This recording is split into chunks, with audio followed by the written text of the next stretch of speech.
All right, welcome everyone to the Trojan Tundra here tonight as Caston and Triton get ready to square off here in Hoosier North Athletic Conference matchup. Hi, everybody. I'm Andy Harrell. With me here tonight, we got Braden Cunningham. We got Kenny Barnhart on support, who saved the day tonight for the clock. Caden, and as always, the Hall of Famer Ryan Limmer here for the Triton Trojan Sports Network, broadcasting live on YouTube and the IHSA Champions Network. Do apologize for the late start as we're kind of fumbling trying to get things. Technology didn't want to work and play well tonight. Real quick, we're going to go with tonight's weather forecast by Liam Watkins. He said, ready for the first game of October because it will be a hot one.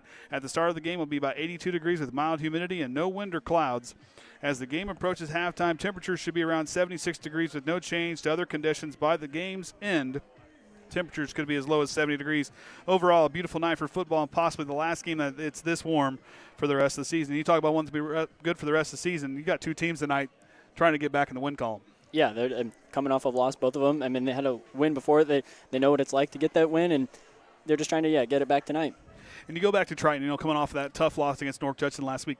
The coaching, as far as the game plan was perfect. I think the game plan, the play calling was great. Just came down to execution, and sometimes that's kind of a learning moment there when you get into you go against several teams. Yeah, the game plan's got to be there and be solid, but it's up to the players on the field to execute that. Yeah, and like you said, you got to give credit to that coaching staff from Triton, putting a great game together, and you just got to execute. But playing on the road at North Judson, it's a hard place to play at. We talked about it well on the mic, and it's hard to be able to execute there. You got all that home crowd against you, but hopefully come out here tonight back on your home field and bring it back to normal. And you talk about, like I said, the offense did a lot. Everything did everything. If you watch the first 5 minutes of the game, it was all offense. It was great. Everything went according to plan for both sides, moving the ball well down the field. And then just came down to opportunities both sides. It wasn't just Triton's offense. It was North Judson's offense was struggling. That's just a testament to how tough that Triton defense was. Yeah, talking with the coaching staff, it's just really their mentality is just trying to complete a drive. North Judson had the same thing. Both teams would try to get a little rhythm going, trot down, and then the defenses would just stand tall. And, defense has been the name of the game here, and Triton just trying to repeat what they put on from a defensive standpoint. On Triton, a team only allowing 8 points a game on average on the season. The most points they've allowed is 28 in that first game, but since then they've only allowed 24 points in their last 5 games. Yeah, their last 5 games only allowed 24 points. This defense is playing extremely well. The offense is doing some great things. Not to take anything away, this is high school football. You're going to make mistakes. What's the best way to learn? Now's the time to learn in regular season play. Yeah, you got to make those mistakes. You learn more from it. If you just win all the time, you don't learn as much. You don't get those life lessons. You don't learn that grit and trying to fight back. And when you get a loss, you got to come back from that, and you really decide what team you are. Now, there are some that say that losing is the best teacher because it makes you appreciate those ones even more. And like I said, we talk about that defense. A guy, we'll highlight one real quick. We were talking about Preston Brookins. That kid was amazing last week, had a quarterback sack, and he has done a nice job in that middle linebacker spot this year. Yeah, I know we talk about Colton Reynolds a lot, but he's done a great job at that other middle linebacker spot. And, getting in there all the time, flowing with the ball, and he's in there in a lot of those assists that Colton Reynolds makes. He's there flowing to the football, and you just got to attribute to gang tackling right there. And you talk about those kind of things where, it may not show up in the stat sheet. And unfortunately, some of those helping out plays, you're doing your job. It may not show in the stat sheet, but this is a kid that always has that high energy and the ability to want to play this game at the highest level that he can. Yeah, and then to talk about another person when talking about something that doesn't show on the stat sheet, Isaac Quintana had a fantastic game last week. Just the blocks he was setting and playing back on defense. Yeah, you talk about the offensive side. He's going out, getting a kick-out block, driving his guys inside to allow Jaden Overmeyer and company to just get to the edge and get some green grass ahead of him, and then turning around back on defense, did a tremendous job of holding his own. You got big guys pulling towards you, trying to kick you out, and you're setting that edge well, forcing the run back inside. And Isaac is he was started off that season in the safety spot, and they dropped him down that outside linebacker spot. He does an excellent job at setting the edge. Out of the team, he does one of the best jobs as far as setting that edge. And when he does, like you talk about, he gets those guys kind of pushed away so no one gets any room. And we found that Judson really didn't break off other than that one big run because he did such a good job setting the edge. Yeah, he's definitely a key player for that. And you got to give credit to Cord Atkinson. It's a great decision to move him in that position, the open field tackling that he's had, and, the ability to hold his own. That goes to Brian Overmeyer, too, the linebackers coach. I was in film study, and he was talking to Isaac and how quick he picked it up and how this coaching staff is just so tremendous in the work they do. They're on point with the conditioning because, you're a 1A school. You're playing both ways. You've got to be well conditioned to be able to run all game long and continue to fight hard because, you don't have a second string or just an offensive group and a defensive group. The conditioning and how this team has worked together with this coaching staff has been tremendous. Yeah, for 1A football just brings a whole dynamic to the normal game we see. It's just, you got to be ready to play on both sides of the football at any time or one injury away from next man up. Well, and they really preach conditioning at the next level, and up in the college level, it is all about conditioning. There's several. You can ask a college athlete what they do first. They condition. They have to run. They've got to pass all these conditioning tests before they can even have a chance to see the field or floor, whatever the sport they're playing. Yeah, and like we would talk about on the broadcast last year, while the IU games were going on simultaneously, Kurt Signetti would say to them, if they weren't up by 40 at halftime, they're doing sprints the next day. So, like, even when you're doing great, if it's not to the par that they set, you're still going to have those consequences. And this coaching staff, they keep everybody accountable and how they kind of talk with everybody. I know we haven't talked about Caston. We're going to save some of that for during the game because we got kind of cut short here tonight. But this coaching staff has done tremendous. On the flip side, we'll give it a little highlight here to Caston. Their record may not be where I think it is. I think this is a team that's better than their record says. They've got size. They've got ability. There are tons of athletes over there for them. They're just young. And this coaching staff, I'm telling you right now, keep an eye on this Comet team because from here on out, the rest for the next 2 years, that's going to be a good football team. Yeah, it's a team that people tend to just look over, blow by in their schedule, but you cannot do that. When we watched film there Wednesday, we saw a lot of speed, and they get to the edge quickly. If you give them green grass and we don't continue to set the edge well, it could be a bad news. And they do a wonderful job as far as clogging up the run. I mean, doing a nice job really taking away the middle in those gaps. They just kind of get in there and they force you outside, and guess who's waiting? Those speedy outside linebackers that they have. And then, again, with this group, running the ball well. I always love Caston, the way their effort. When they, maybe the team that didn't have the most players, it's good to see that they got a full roster like this now because this team here, when they had the, 15, 18 players, you talk about a team that plays a lot of heart. That Caston community, I've been proud of those teams. I mean, they were a lot of fun for me to call those games. Yeah, and even playing against them, it's never a team that gives up. I mean, they don't care about that scoreboard at all. They're giving full effort the entire time, and that's what else can you preach, especially from a coach's position. We found out tonight, no Landen Rigney, one of the running back we were most excited to really kind of watch him play tonight. Unfortunately, he's out with injury, but there's a lot of guys you'll hear called out tonight. Tucker Woolever, on the defensive side, leading the team in tackles. He also runs the ball, and you talk about a big boy that can move with the ball. That's that young man. Yeah, it's downhill. We're going to have to be continuing to gang tackle and hit him low. And I really like the quarterback with Gavin Mollenkopf in his senior season. This kid here is a heck of an athlete. He can get to the outside. He can throw the ball well, but does a really good job.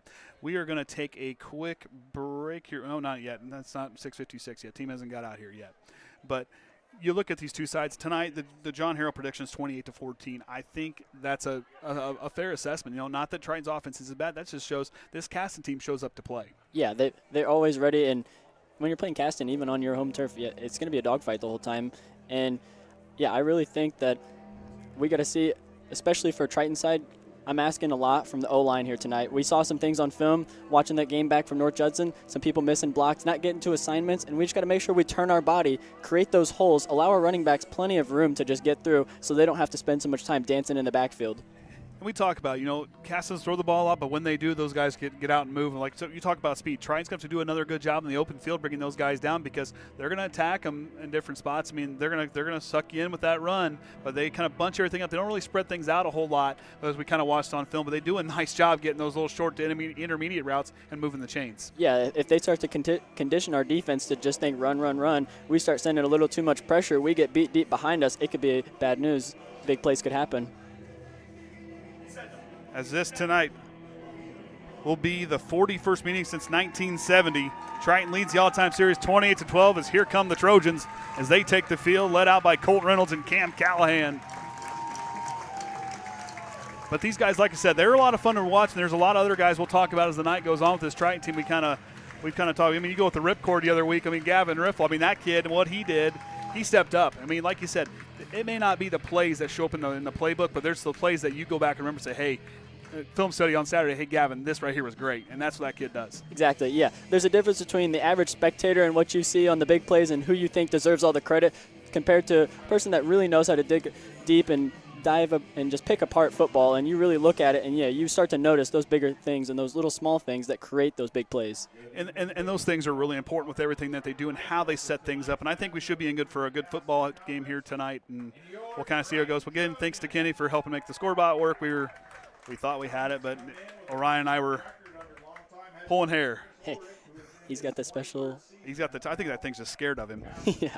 But anyways, we will take a quick break, turn over to PA announcer Jordan Nickus as we're going to have the national anthem, and after that we'll be back for the coin toss right here on the Triton Trojan Sports Network. Turn 2, last week Triton fell just short in a hard-fought 10-7 contest against North Judson. Your Trojans are hungry to get back in the win column tonight. Over the last 40 years, Triton leads the series 20-10, including last year's 42-0 victory. Friends, on behalf of Triton Community and the entire staff and student body of the Triton Junior High School, we welcome Caston as our guest at tonight's contest. Triton Junior Senior High School and Caston are playing this event through an agreement entered into by both schools. As members of the IHSAA, both schools have agreed to abide by the bylaws of the IHSAA to ensure the highest possible standards of conduct during this event today. The officials for tonight's contest are Braxton Metcalf, Brett Botts, Michael Belladin, Tom Cook, and Matt Ghosh. We ask that all fans and players demonstrate an attitude of good sportsmanship throughout today's contest, no matter what personal feelings of loyalty they may have toward one team or the other. Your cooperation is appreciated. Thank you. Now at this time, if you are able, please rise and kindly remove your hats as the Trojan Marching Band plays our national anthem. Got it.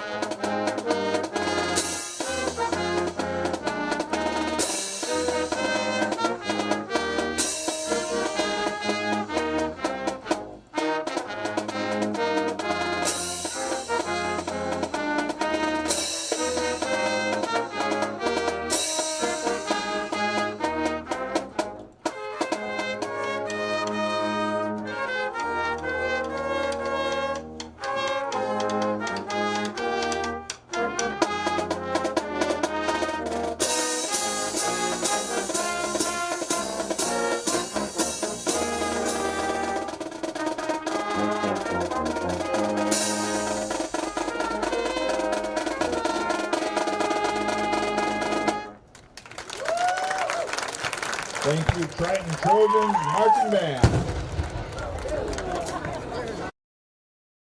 All right, another outstanding national anthem by the Triton Marching Band. This guy, I tell you what, this group this year, that marching band has been outstanding this year. Yeah, and just bringing in a new director, trying to just rebuild the program. And, yeah, your number's a little bit down, but just continuing to build off of it. I like what they say here. I'd have bet there was 30 kids out there, 30 different members in that band. Yeah, they bring a lot of sound for no bigger than they are. And I tell you, I'm looking forward to the pet band here come this winter as well in the Trojan Trench. But we talk about these two sides. We'll get ready for our quick uniform thing tonight as Triton will be in their home blue uniforms, white numerals outlined in gold with the blue helmet with a double stack T with a spear on their helmet. Caston will be in their away white uniforms, red numerals with blue pants and a white helmet with the team's logo on there. And of course, this uniform description is brought to you by the Bourbon Mini Storage. It's been a warm week and your lawn and patio furniture are still sitting outside. But cooler weather is on the way. Instead of stuffing it all into your garage like I do and losing space, rent a storage unit today. They've got sizes from 5x10s all the way up by 10x30, so you can call Bourbon Mini Storage at 574-342-2955. It's a little different than Kenny does it. Well, he sent me what I needed to say. This was scripted. No, yeah, his is just straight off the dome, and he nails it every time. Well, hey, Kenny's an all-star. Orion's an all-star. I don't know how he kept his composure as I was losing my composure for the first time, usually. Patience was thin this week, apparently. I don't know. Maybe I need to sleep or something. I don't know what I need to do. That extra heat just gets under your skin a little bit easier. It might just – I was outside a lot of time. Maybe that's what today was. Maybe that's what happened. Working too hard. Working too hard. I need to work a little bit easier. We'll go quickly as their coin toss. Triton's going to win the toss. They've chosen to first, so Caston will start with the football. We'll get their offensive starters real quick, or approximate, but there's also a running back change. We'll have that for you when they get out to take the field. But Gage Mollenkopf will be at quarterback. Gavin Mollenkopf will be at quarterback. Ashton Bowyer will be at the other running back with Tucker Woolever back in the fullback position. They'll have Logan Mollenkopf out there at wide receiver, Landen Rigney at tight end. And then along the line, this is what I gauged from looking at film, was Luke Hipsher and Cameron McFatridge will be at tackle. Ellinger and Zimpleman will be at the two guard positions, and Drew Williams will be the man in the center.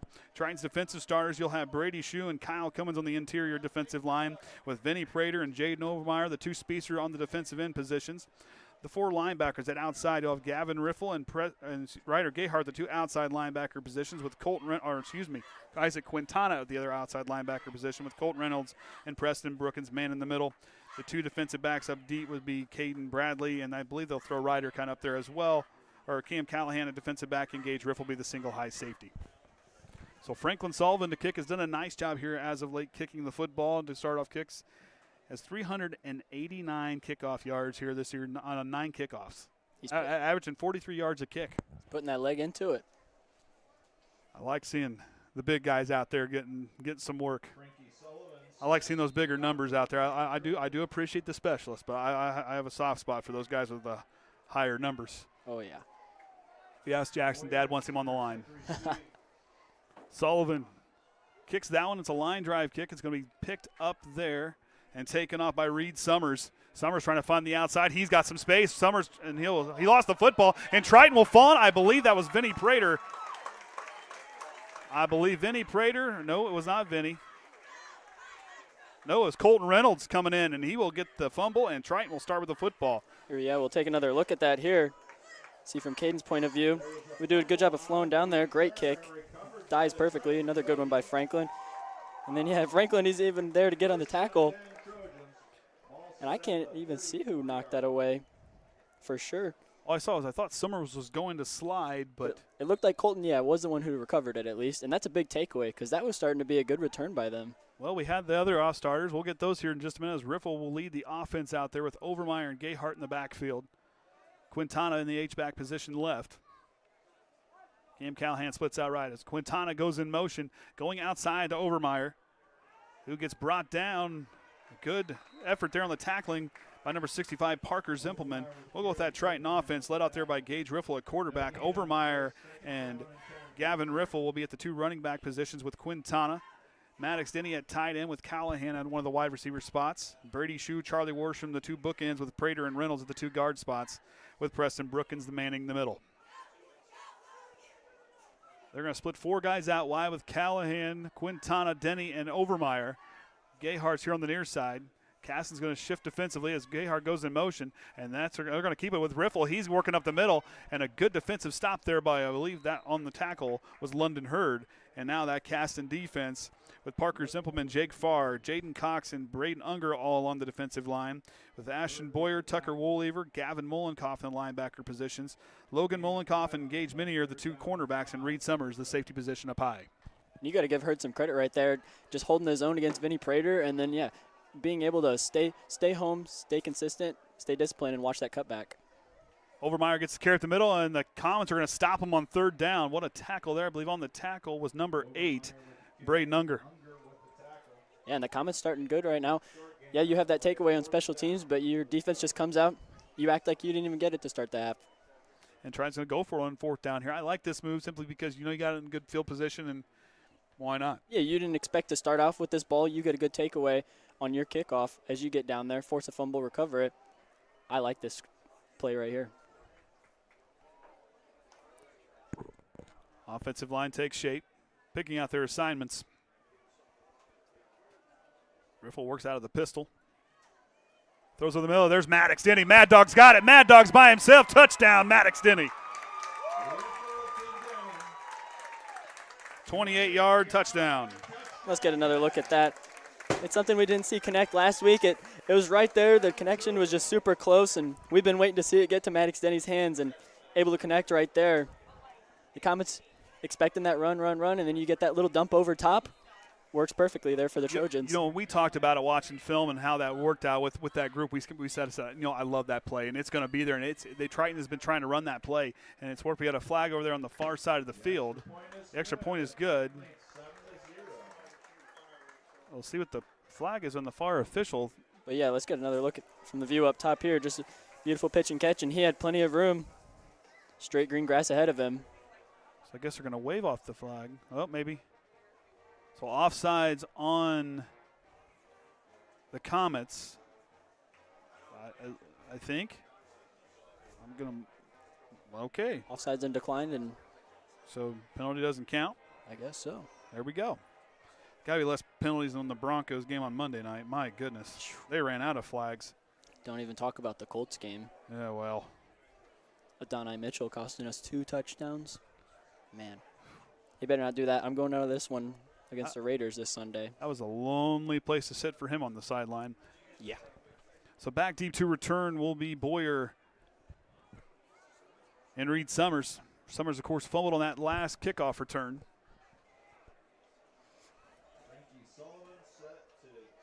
Sullivan had a good kick, but Triton did a good job covering, obviously getting that fumble. But Caston did a good job. Summers did a nice job trying to weed his way through, but Triton did a better job punching the football out. Yeah, and they've got a lot of speed, and it's what we saw in film. Don't let them get to the edge. We got to make sure we contain out there.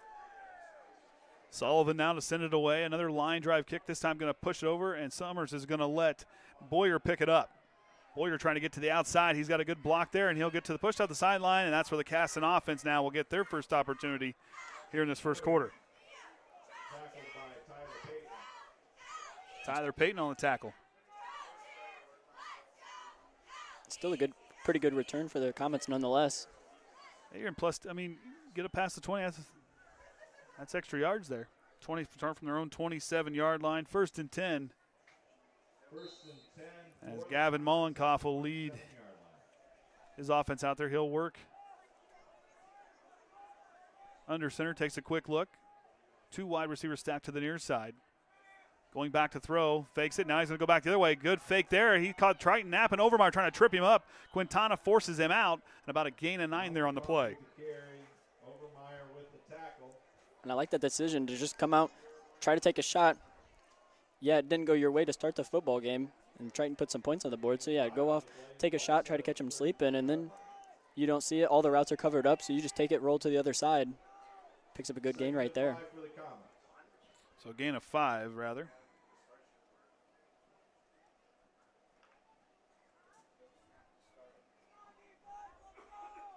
Mollenkopf here on the near side. Bowyer and Minnie are in the backfield. They go to Bowyer up the middle, and he will rumble forward for a few yards. 3rd down and short here coming up. He did a good job of just putting his head down and just diving through that hole. Take what they give you sometimes.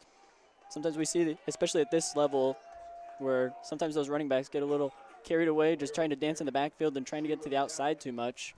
Get afraid of just going right up the middle.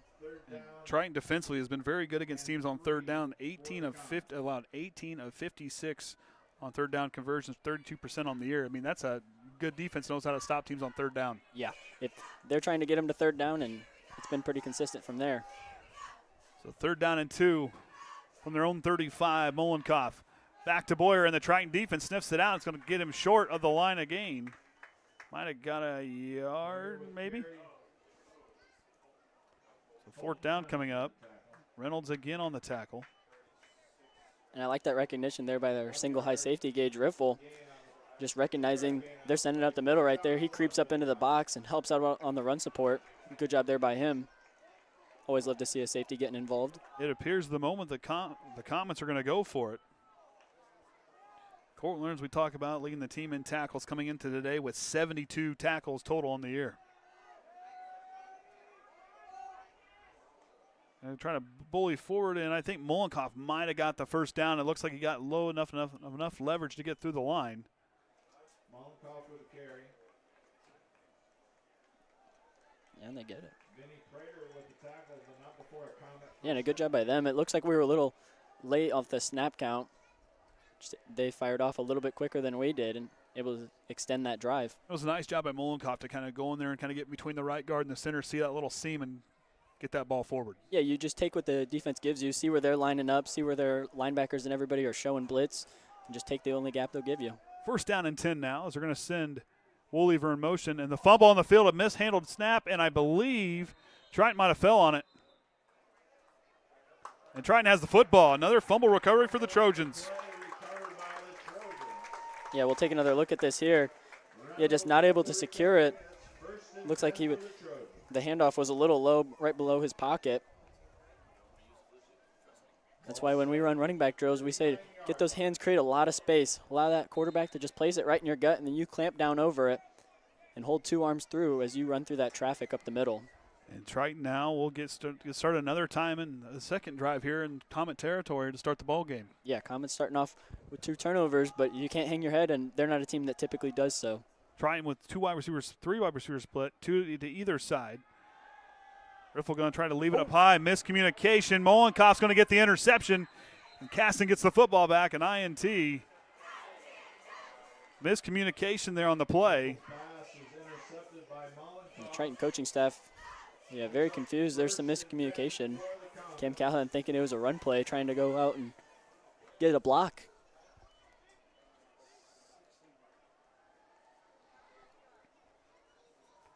So just as we started that, the Comets now get ready to take over from their own 17-yard line. Fumbled on their last time after picking up a first down on a fourth down conversion. Yeah, if you're Caston, you can't hang your head. You just got the ball back. You got a big break. Now you got to just secure that football.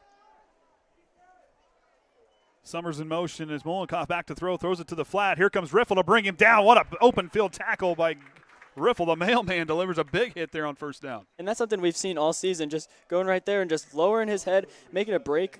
He's a quarterback himself. He knows those tendencies. He knows where their eyes are looking. They're probably throwing at this level of football. And so he just immediately plants his foot, goes downhill in a hurry. You know, in the mailman, I'm telling you right now, that mail truck is on full throttle, and that kid gets ready to take off and go and try to get to whoever he's going to tackle. He gets downhill in a hurry. Yeah, he's had Amazon Prime all season because it's one day delivered. One day delivered. There you go. Not overnight either. I mean, he delivers. He's like the Pony Express out there, the way he gets to the football. Mollenkopf goes up the middle, and Bowyer gets brought down. Looks like Colton Reynolds and Vinny Prater combined for the tackle. Pretty consistent to see. Just two playmakers flowing to the football, stopping it, getting them back to third down. So 3rd down and 7 here. Haven't seen the ball cross midfield yet.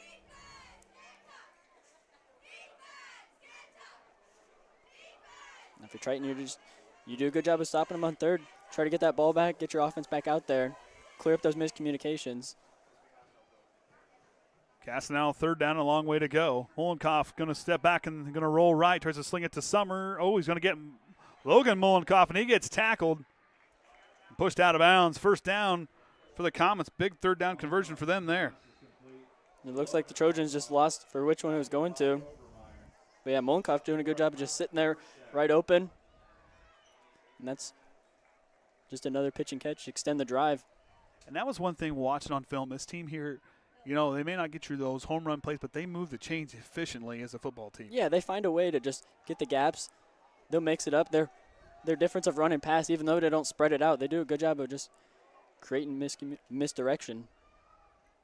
Mollenkopf again going to go to Minier. He's going to try to bounce it to the outside. He's going to have a little bit of a block and a nice gain there on first down. Looks like about a gain about 3. Take another look at it here. Just flowing to the outside, taking that edge. Caston's just been trying to use the speed that they have. Use those weapons, continuing to just drive it. Doing a good job of continuing and just not hanging their heads at all. Yeah, you have 2 turnovers to start. You could easily just hang your head just like that, think it's over already. But they do not. They stand tall. Next play mentality. Mollenkopf under center. Going to roll left. Here comes the pressure. He's going to sling it under duress to Logan Mollenkopf, and he rails it in. An over-the-shoulder catch. What a pitch and catch there for the Comets. Yeah, we'll get a look here. Cam staying in good coverage, just not beat, but then just gets a little bit too much distance. He's just got to close that as he sees the ball on the way. Try to make a play on it. It's a good hand fight right there, but even better catch to secure it, come down with it. And right of the over-shoulder dropped it right in a good pass there. Yeah, by that's just Mollenkopf. right in the breadbasket. Can't ask for much more. I'd assume there's some chemistry there between those two. Yeah. I'd hope. Right. Split backfield now for the Comets. 1st down and 10 as they're in Triton territory. Goes to Bowyer, and Jaden Overmeyer, tackle for loss for him, pushes him right back in their own territory. And that's what we need right there. They're setting up different levels and then just doing a lot of the checkdowns to the flats. And if we're able to cover that and stop them and, yeah, force them to have a 2nd, 3rd, and long, that's where we can shine and try to stop this momentum they're building right now. 7th play on this drive, 2nd down and 13 from their own 48.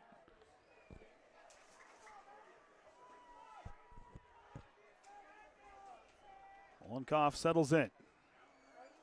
Going to go with the counter. They've got the big man. And Woolever has the first down and a flag on the play, late from the back judge here. We'll see what this flag is. So we take another look at it from Caden's view. And, yeah, just a great use of the counter. Send your opposite men to go lead block, kick out the edge. Leaves an alley right for you. And a good hard run right there. So they'll get that first down and a face mask called on the Trojans. That'll be their first penalty. So mark 15 yards from the spot, I guess, of the foul. So now they're really driving in Triton territory down to the 34.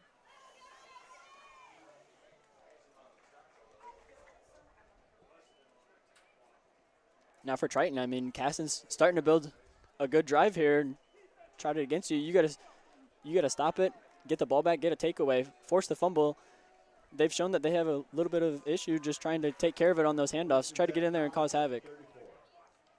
Mollenkopf goes to Bowyer, and he gets swallowed up in the middle of the big blue wrecking crew defense, doing a nice job stopping it there, about a yard on the gain. And I like that the rest of the Trojans don't just stand there and watch the pile, because that's how easily Caston, you can just fall forward, pick up an extra couple of yards on that fall forward. So people like Gavin Riffle just going in, pushing it, trying to stop them in their tracks. And you look at this Caston team running the football well, averaging about 230 yards per game, averaging over 5.5 yards a carry. Yeah, doing an efficient job right now.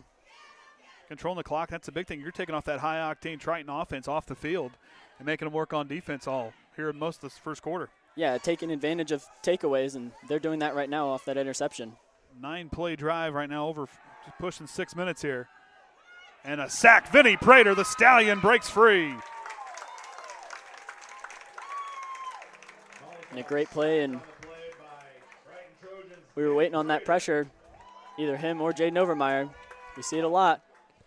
You talk about two guys that get through and hungry for the quarterback. You don't get to say it a whole lot, but that was a good move by Vinny Prater, the Stallion. Yeah, a force to reckon with there on the line. Yeah, and there for Mollenkopf. I mean, you see those routes are covered off. Just it's never a bad idea to throw it away at that point. Try to save yourself a little bit of yardage. So 4th down and 17. Summers to kick. Gets under duress. It's a nice high kick. Overmeyer's going to let it take a bounce, and the Caston's going to, they had a chance. Touchback. It's a good effort there by Braxton Smith. Yeah, it takes an unlucky bounce. But a great punt nonetheless. But a big thing for them, a 9-play drive lasting over 6.5 minutes. That right there, that's a big stat in itself. Time of possession. And that's why we talked about in the pregame. It's a team that people always overlook and just think their record is what they are, and it's absolutely not. They have much more to offer than what that record says, and they're putting it together, starting off strong here tonight. I mean, you could easily flip that record around with this team's effort and how they show up and compete every week. Absolutely, yeah. You cannot just expect an easy game. And now Triton needs to answer. 3 wide receivers stacked to the left for Riffle. Overmeyer in the backfield. Snap goes right up the middle. Overmeyer's got a seam. The Jet slithering his way through and brought down a nice gain on first down, about 8 to 9 yards there on the carry. Let's take another look at that. Just a great hole created, but Jaden found another one himself. Would have almost liked him to just continue up that path. Your O-line did a great job of flowing to the next level. And Brady Shue looking eyes, trying to find somebody to kick out. There was a big open hole right there, and they pick up a good gain. Overmeyer knocking on the door, about 110 yards shy of 1,000 yards on the year, averaging 6.5 yards a carry. Riffle goes back to Overmeyer, and a fumble on the field, and the Comets recover. I believe Bowyer on the recovery, and the Comets take over. Triton's second turnover on back-to-back drives. Yeah, just if you're Jaden, you got to be able to keep both hands over it. He's trying to slide it to the side and just holding that right arm as he gets through the line. That's right where they get a chance to punch at it as you're trying to do that transition. It's best to just keep both hands over it as you go through that traffic of the line and the linebackers. Once you get free to the sideline, then you can toss it to the side, one arm, and run it free. Now the Comets working in plus territory again. Mollenkopf rolling right, trying to bounce upfield, and the Triton defense swallows him up. A flag by the back judge, or the head official, rather. See what this call is.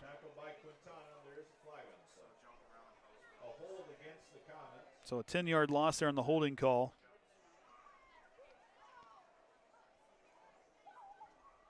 Now if you're Caston, this is what you don't want to see. You're forcing these takeaways. You just can't start yourself in a bad spot for the beginning of your drive, especially when you're deep in Trojan territory already.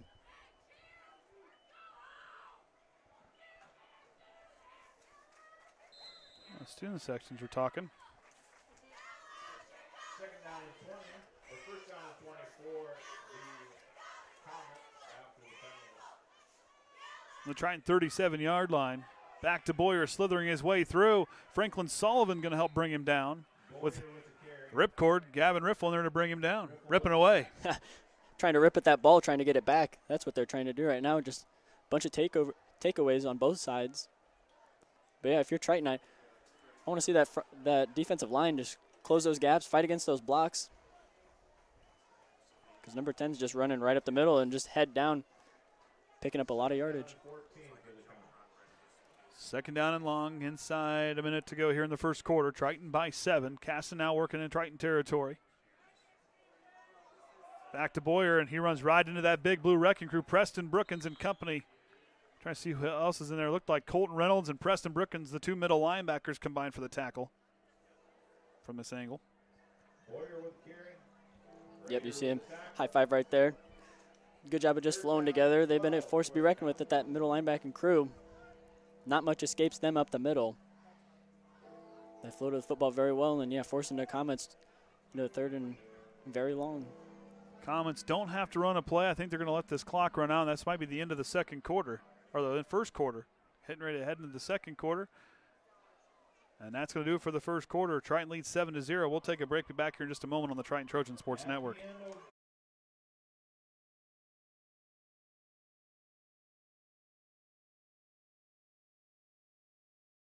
Becoming a licensed sports official is a great way to make a positive difference in the community and support the over 160,000 Indiana student athletes that participate across 22 IHSAA sports.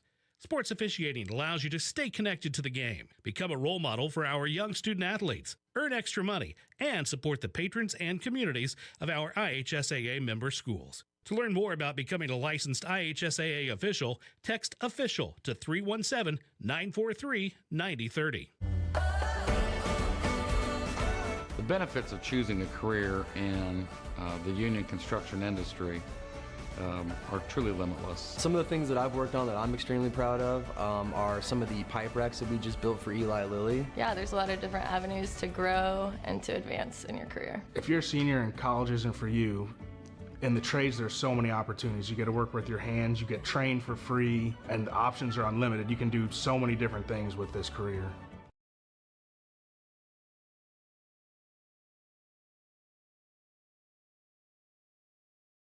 All right, Bill, welcome back to the Trojan Tundra as Triton leads here by 7. Both teams turning the ball over here early. I believe 2 turnovers for either side here in this through that first quarter of play. Now third down and long for the Comets.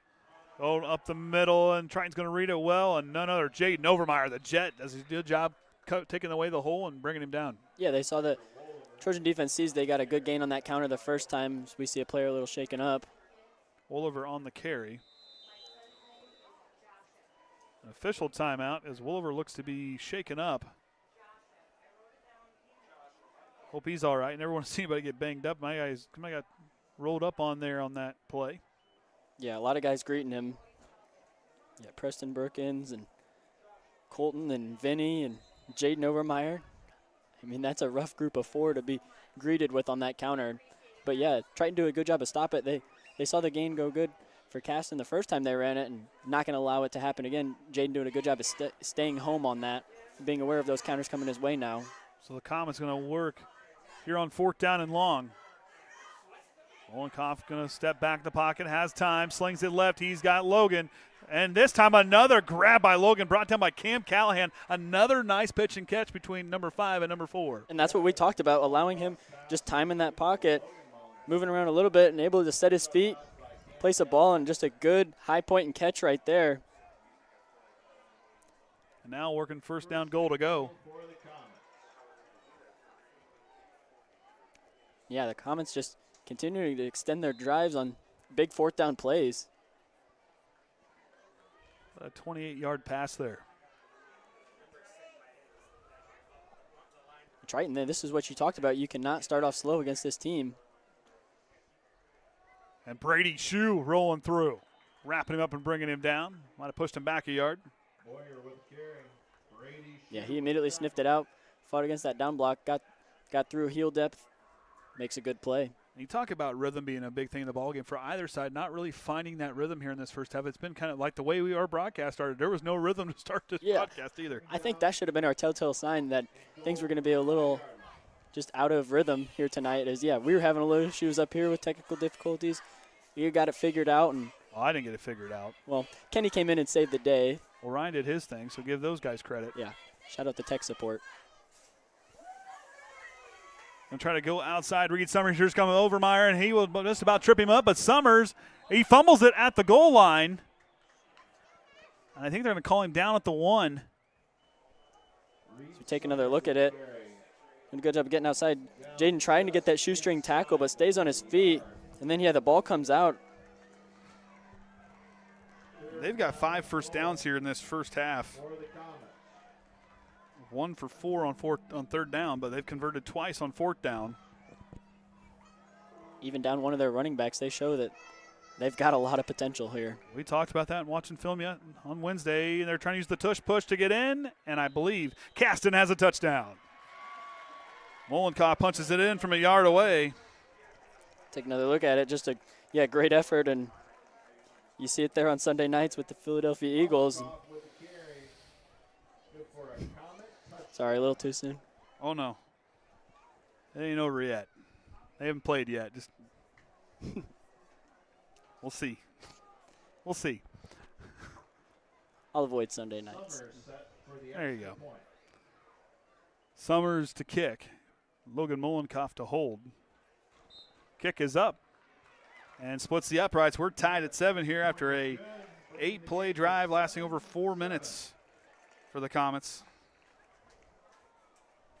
But you're Caston did a nice job. Logan Mollenkopf doing a nice job. Really kind of, when that ball is there, that kid he's just a magnet. That ball is not going anywhere. Yeah, and the chemistry like you talked about, it's showing right there. Just 2, perfect breadbasket catches. And it's not like Cam Callahan was even in a poor position. He's not beat deep. It's not a lone wide open man. He's in good coverage right there. It's just a good catch, and you just got to be able to break on that football, turn your head, see when it's coming, and then get your hands in there a little quicker because he's securing that football very well here tonight. Well, and you look at the way this team has competed here tonight. You talk about passing game. Pass game is all about rhythm and timing, and right there you saw what that works like with the Comets doing a nice job with that rhythm and timing. Yeah, he's had some time to just sit in the pocket, go through his reads, sees somebody he knows very well, and throws it up to him. Can't say I wouldn't be throwing it to the same person, but for Mollenkopf, that's passing touchdown number 5 on the year, and for Logan, that is his 3rd receiving touchdown of the year for the Comets. So if you're Trojans, you lost the ball twice, but so did the Caston Comets, and you're tied 7-7. Now you just gotta erase that from your memory. Try to come out here, play what you know how to do. So Reed Summers now to kick it away. It's their first kickoff here this first half.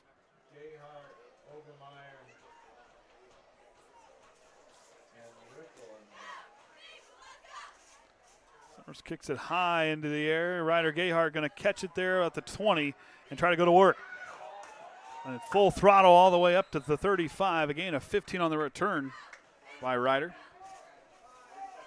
It's so fun to watch him just go from 0 to 100 just instantly. Like, he's just standing there. Full throttle. There is no warm-up, lead-up. That kid is, boom, he's gone. Yeah, it's just right there. He's standing there catching it, and all of a sudden he's already 10 yards downfield. You blink, you could miss his whole play. Full throttle all the time for Ryder Gayhart. He's been a fun player to watch this year. Wish he was a sophomore so I get a couple more years of it, but I'm telling you, this kid is special. Yeah, we'll try to highlight it while we have it. And he will work in the backfield on the left hip of Riffle. Overmeyer, the back behind him. And that's where they go with the football. Overmeyer trying to run his way through, drops his shoulder, gets a few yards there on the gain. Yeah, I'd like to see him just cover up that football a little bit after you have that one loss. It's not something that becomes a habit, but just try to control the things you can control, we like to say. nonetheless picking up a decent gain to start off.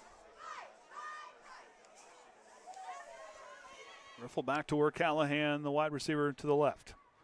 Back to Overmeyer up the middle, trying to get the running game going, and it works well there. And Triton will pick up. It's going to be close. I think they're going to give him the first down. And Triton will pick up their first down here of the ball game. And you see right there, just Vinny Prater, one of the first to just go down, get his good lead block, kick his man into direction, allow that hole to open up, give plenty of time for, Jaden to just run through, dive, and extend the drive. And Jaden does a nice job following his patience running the football. I mean, if you have a fumble tonight, things aren't quite going your way. But this kid, his vision and his patience has really developed and shows why he's such a great player here for this Trojan football team. Ryder Gayhart gets the carry and up the yard maybe got back to the line scrimmage. No gain on the play. Comets holding their own, answering. It's a good dogfight back and forth here to start off. Jake Farr, number 57 and number 52, and Jaden Cox, those two guys we kind of circled and highlighted when we were watching film. And another one it was Zimpleman, number 65. This defensive line is tough. Yeah, they've got some good size up there and able to get some pressure back there. Back to Overmeyer, and he runs into a crowded line. Drops his shoulder, pushes the pile. Third down and manageable coming up.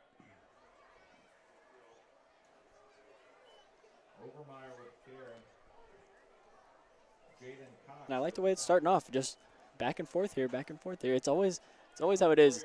Caston's always the sleeper team. And, you cannot start off slow against them. He was 3rd down and 6 from the 50-yard line. Now you want to see that 3rd down be a little bit closer. 6 yards is pushing it just a little bit. Yeah, you try to get at least 4 on your first down, make it a little closer on second, allow you third manageable. Back to Overmeyer. He's going to try to find the outside. He has the first down and more, and Triton moves the chains.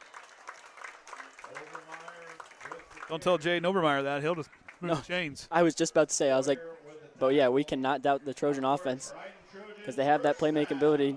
Before you know it, big gains ahead. Kicks to the outside. Gain of 12 there on the play. Needed 7, picked up 5 extra. Yeah. He's like, hey, I hear you guys up there. And Caden Bradley out there in the wide receiver spot, that kid there, we were learning about that Judson game. You talk about 2 spectacular routes and catches. We saw him do that against Winnemac the other week as well. Riffles bobbles the snap, and he's going to get rid of it in a hurry. Incomplete. Yeah, the snap for Bradley. The snap right there, it's a quick play right there. You're not trying to take much time at all. So once that snap is off, the timing of the whole play is thrown off. And, Gage is trying to get it away before he gets blown up. Good job of getting rid of it.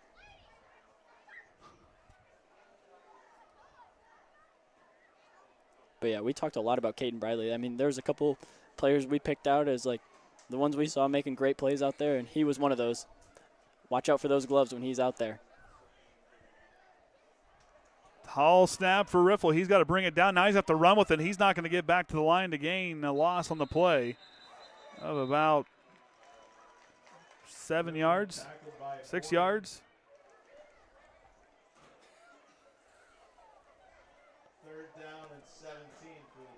For the Trojans, you just got to settle in, take a deep breath. This isn't what you know. You've played a lot of football up until this point. And now where it's come down, you got to get your composure and get your head back, get your wits about you here, because like I said, things are not in rhythm or not on time. Time to execute, settle in. Who's going to be that voice to settle this offense down? Riffle steps back to throw. Long way to go. He's going to leave it up in the air for Bradley. It's high. Bradley adjusts, and he brings it in. Caden Bradley, what a catch. Mossed him there. Wow, and we talked about it right there, and you got to look out for those gloves. Gage right there. Hey, those gloves are green, color of money, and he's all money there on that catch. Yeah, just a great fight right there. Not an easy one at all. Great job bringing that down, and really just hopefully the spark that brings this Trojan offense to life is, it was not what we typically see out here. And Triton 1st and goal. What a play by Caden Bradley. The showing off those green hands. Like I said, the color of money. Yeah. 3 wide receivers, trips to the right. Riffle going to go up to Overmeyer. He's got a seam. Touchdown, Jaden Overmeyer. And you see, I really think that's what flipped the switch right there, because for the Comets, they had the same thing happen. They go, first we'll take another look at this run, and, yeah, plenty of space. Brady Shue climbing to that next level, not allowing anybody to get to Jaden. Go put some more points on the board, reinvigorate this Triton Trojans. But like I was saying before, yeah, the Comets had done a good job of not getting rattled at all. They had those turnovers, and then they just looked past it. They started playing some good football, put together a great drive to put points on the board. Now the Trojans able to finally figure it back out. Callahan to kick, and he will, as always, Mr. Automatic, splits the uprights. Triton now goes back to that touchdown lead. But go back there, a 9-play drive. I'll tell you what, Mr. Automatic does a nice job. 3 guarantees in life, death, taxes, and Cam Callahan for an extra point. Exactly. I like that. That's a guarantee. Cam Callahan, that point after touchdowns. Of course, those fireworks shaking off the dust just a little bit from all the crops getting ran this week. Coach Kenny on remote support and jumping the fence tonight, showing off the athleticism. Too bad we didn't have a camera for that. That'd be high. That'd be the play of the night. Yeah, I wish I could have seen. All of a sudden, don't you think? That made SportsCenter top 10. Yeah, I was out there talking to Coach Mundy, watching him set up all the broadcast stuff, and I come back in here, I see Kenny. I was like, whoa. And he's just taking care of it all. Kenny GPT, I'm telling you need a question, anything done, he's your man.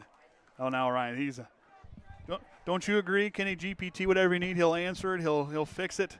Well, he couldn't do it tonight, remotely anyway. No, not remotely. We couldn't use GPT. We needed on-site support because Ryan and I we were done. Bowyer returns it from inside the 15-yard line. He'll take off. He's got a seam. Bowyer cuts upfield, and Franklin Sullivan, the man to bring him down. And that's where the Comet offense will go out on this drive, their 4th drive of the ball game. For the Trojans, we got to make sure to clean up this left side of the kickoff team. Caston's been returning it to their right every time and picking up some good gains. Got to make sure you stay in your lanes and flow down. Like Kyle Cummins, he's getting talked to there by Coach Overmeyer, just telling him, hey, you do a good job of being the first one down there. You sprint down there, you're so fast. You just got to slow those feet up, break down a little bit. You're right there. And this coaching staff does such a nice job of, yes, they're going to hold you accountable. They're going to break you down a little bit, but they build you right back up because they know how to get the best out of these players, and these guys here really respond to it. Out of the shotgun, the Comets go to work. Boyer's going to have the sideline. He's got a first down and knocked out of bounds by Riffle. A hard hit. Yeah, lays a hit right there. Special delivery. Feel that one tomorrow. Just right as he's about to give himself up on the sideline. Gage makes sure he does. But they still pick up a good gain right there. 11 yards, moves the chains out now right at midfield. Yeah, you see Coach Cook talking to Vinny right there. He got beat on the outside. So we take another look at it. Yeah, he just gets blocked inside, tries to reach out there, can't quite get to him. And could have been a little bit late. Mollenkopf again out of the shotgun. They're going to stay with the passing game. Throwing over the shoulder there. Many are incomplete is the play. I didn't hit the clock thing again. Oops. I got to get something easier to use. I should just make that my full time because you start off play calling. Well, I might have. Ooh, like a stop. I need to get a stopwatch. That's what I need to do. Yeah. You got one of those in your basement amongst your things at home, a stopwatch? You got one of those, digital stopwatch? Don't make me something I have to do math. So you can't use a phone? Well, I do, but I don't always. I got to turn over and look. I got to look at it. I got to look at it. I'm writing things down and doing everything here. We'll just check with Haynes at halftime. It'll be okay. Yep. Bowyer now working his way through the line. It's 3rd down and medium coming up.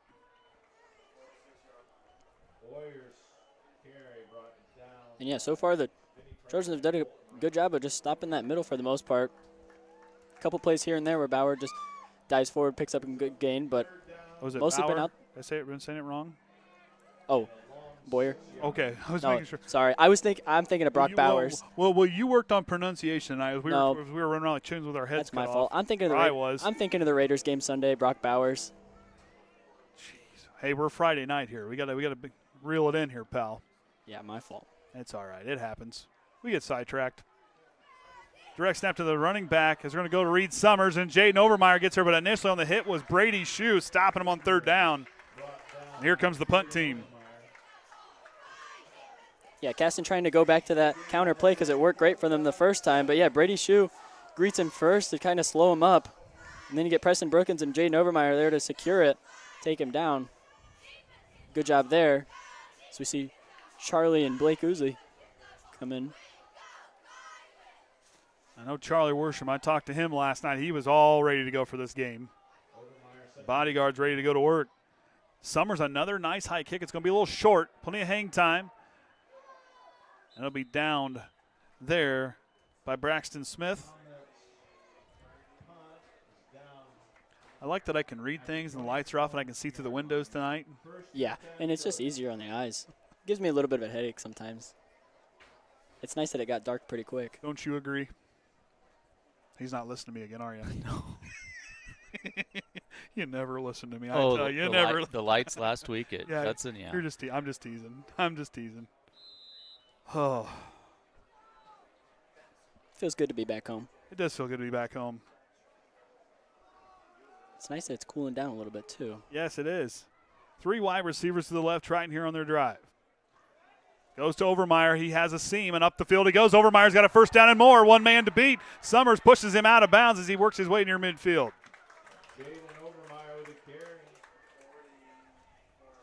Trying to give the Comets a taste of their own medicine on the outside run.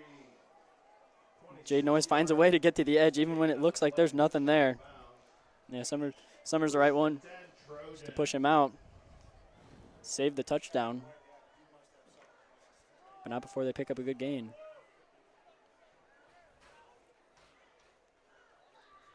Same formation. The wide receivers split to the left, 3 of them for Riffle.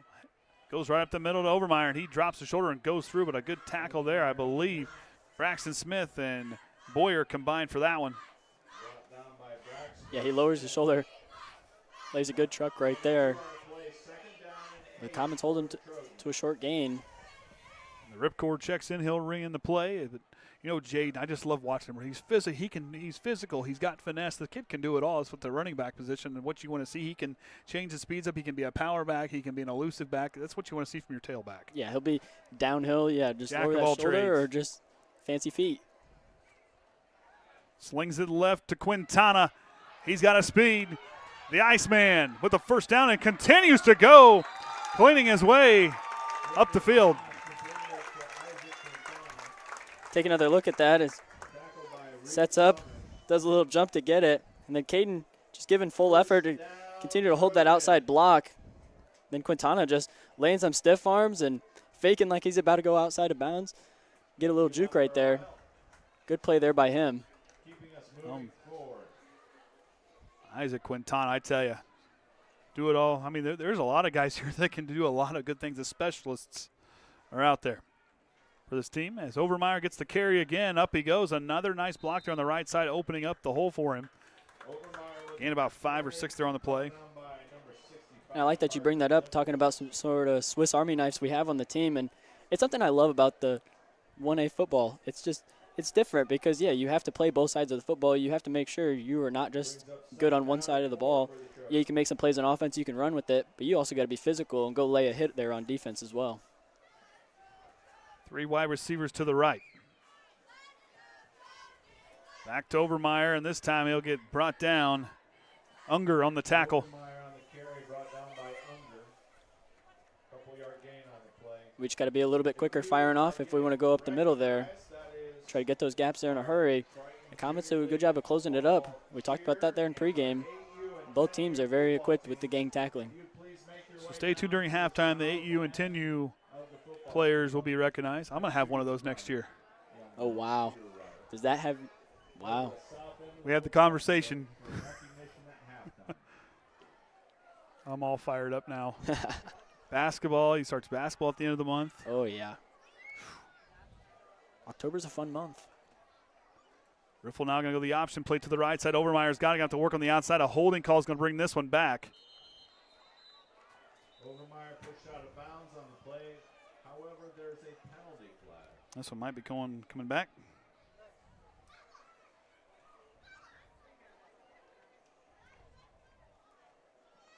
Holding against the Trojans.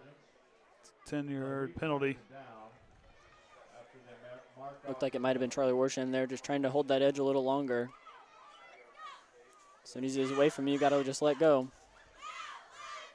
Jaden finds a way to make people miss. No point to hold. And this Caston team doing a good job flowing to the football, like you said, doing a good job up front, really holding the Trojans accountable. Yeah, I like how they come out and they're here in the Trojan Tundra and standing tall. It's a warm tundra tonight. It ain't cold. Yeah. Oh, Triton not ready for the snap. Another miscommunication. Riffle's got to try to work with something. And he'll get brought down near midfield, brought down there by the big man, Jake Farr. Yeah, now let's take a look. We don't see the beginning of the play. But yeah, Gage is trying to make something out of nothing. Big miscommunication there on offense. And Channel Force trying to punt.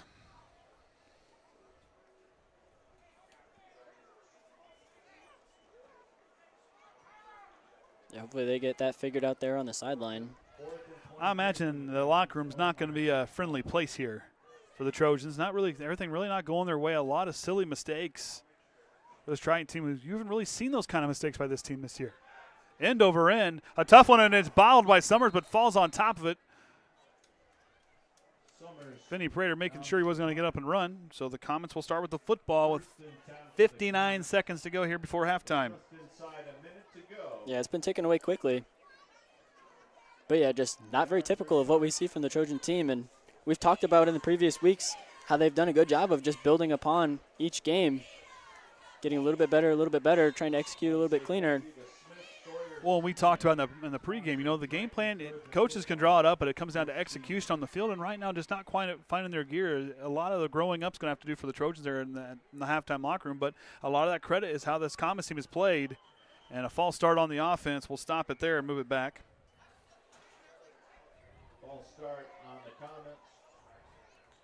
That is their third penalty of the first half. Triton with 2. Yeah, Cheerleaders throwing shirts out here tonight. Yeah, see if they can get it through the window here. I don't know.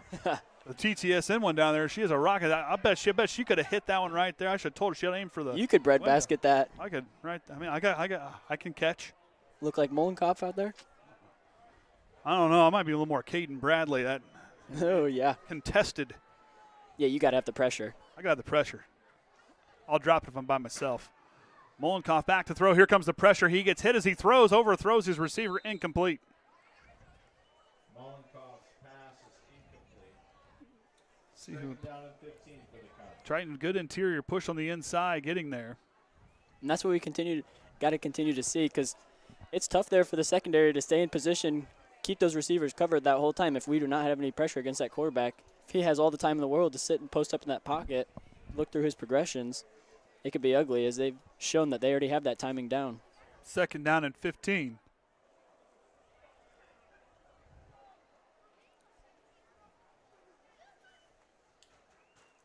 Goes to Bowyer up the middle, and he'll get brought down there by Maddox Dennery and Colton Reynolds on the tackle. Triton will take their first time out here. Timeout Trojan. You might have to manually control it. We don't have Tim running this scoreboard tonight. If you want. Oh, yeah. I can do that. Who took it? We did. I believe it was us, right? Yeah. That's what I thought it was. Oh. Student section in their pink out tonight. Yeah, it's a color you're never going to see me in. I did it once. There's a picture. And it lives forever. Can't delete those. I have a light red shirt. It's not pink. It's still more. It's still more red. Salmon. I wouldn't call it salmon. It's a little darker than that. A little redder than that. I got you. A little more IU. A little more crimson and cream. You got to go with that. That's the right color of red if you want to go with anything, or oh yeah, or international red. And you got to go with that one too. My grandpa would never let me drive anything green. I'd never hear the end of it. Oh boy. Never hear the end of it. Case for life? Yes, sir. Mollenkopf goes again. Back to Bowyer. Boyer's got a head of steam, and he might pick this first down up. He's going to be close. I think he got it, and he did. First down for the Comets. Bowyer with a carry, Quintana with a tackle. Yeah, we get a good look at this here. First down, Comets. Oh, maybe. Oh, no. I spoke a little too soon. Oh, hey, you know, everybody, it's this mid-game lull, if you will. Everybody trying to figure it out. Dusty tonight. Yeah, it a is. little bit of haze. Is Kenny doing that? Is he responsible for that? Well, Brian told me all the fields around the school are corn. Okay, so that's not Imagine those. it's drifting in. Well, it's got to be. And brought down tackle there. Looks like Preston on the tackle. Brought down by Preston Brooklyn. And see, yeah, saying his name quite a bit here tonight. Highlight him in there in that pregame. And that's going to do it for the first half. Triton leads 14-7. We're going to take a break and regroup and be back here for the second half right here on the Triton Trojan Sports Network. Stay tuned. We are going to have the introduction for the Triton youngsters here momentarily.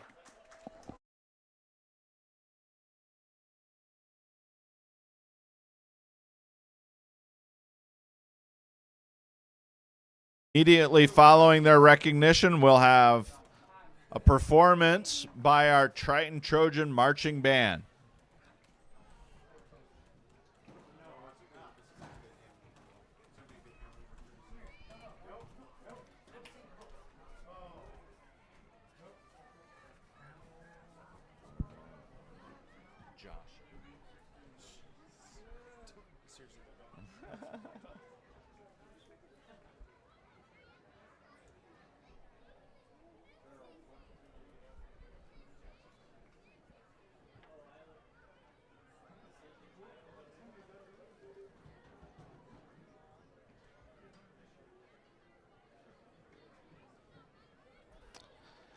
All right, let's recognize our junior league football program and cheerleaders. First, the cheerleading team: Anna Grossman, Jackson Hollering, Blakely Jackson, Stella Madison, Amanda Slaybaugh, Jasmine Braden, Athena Tillman, Sadie Holderman, Micah Chartier, Letty Fear, Marley Larison, Kennedy Rife, Ellie Windmeyer, and Maddie Casey.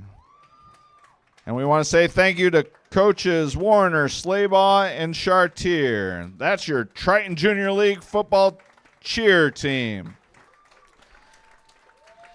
And now for our 8U.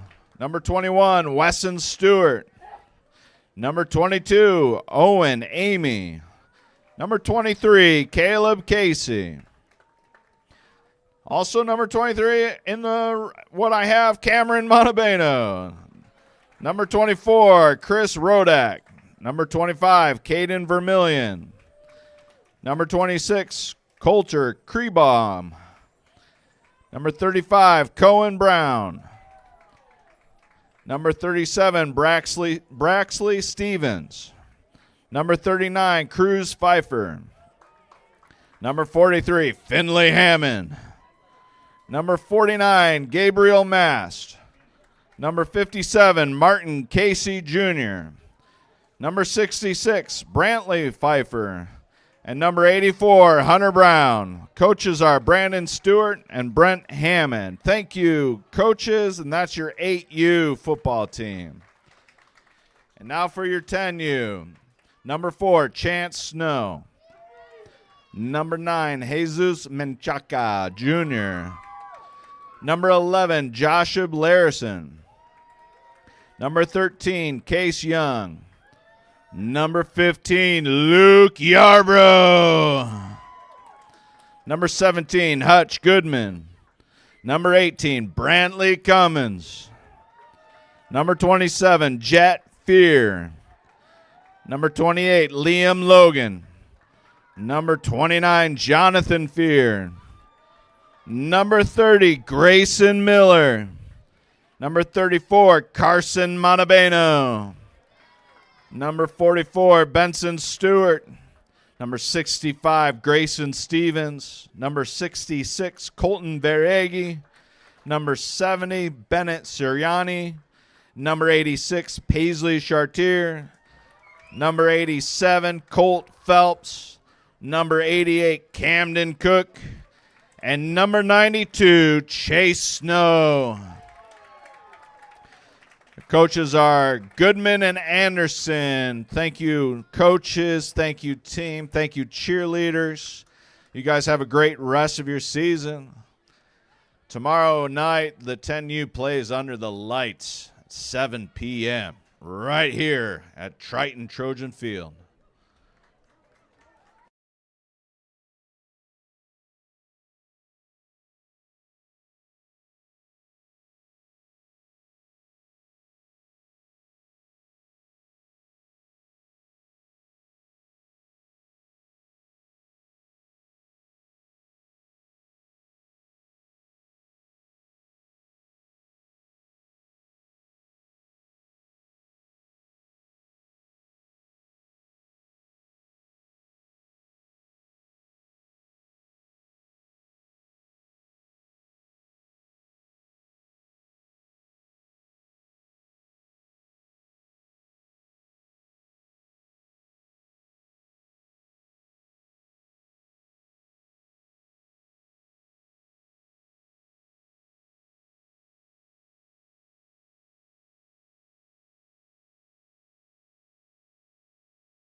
The Spirit of Triton Marching Band.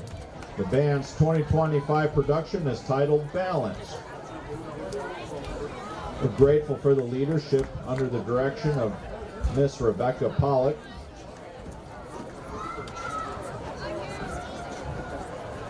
Triton Trojan, are you ready?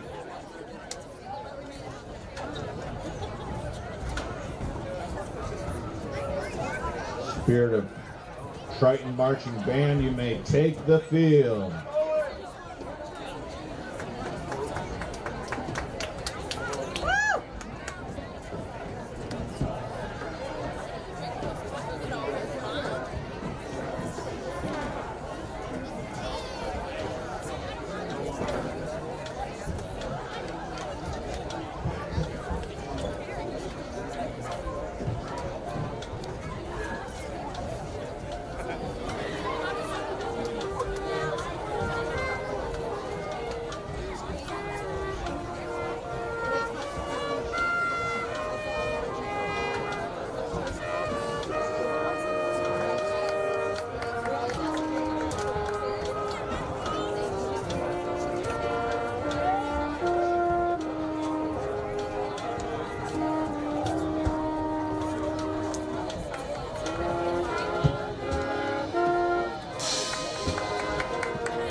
Thank you, Spirit of Triton Marching Band.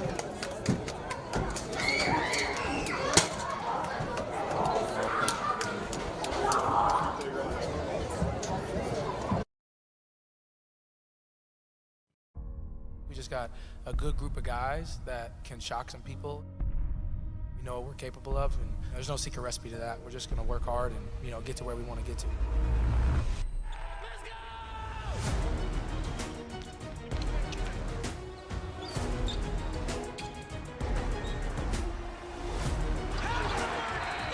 We're a young, hungry group, ready to go.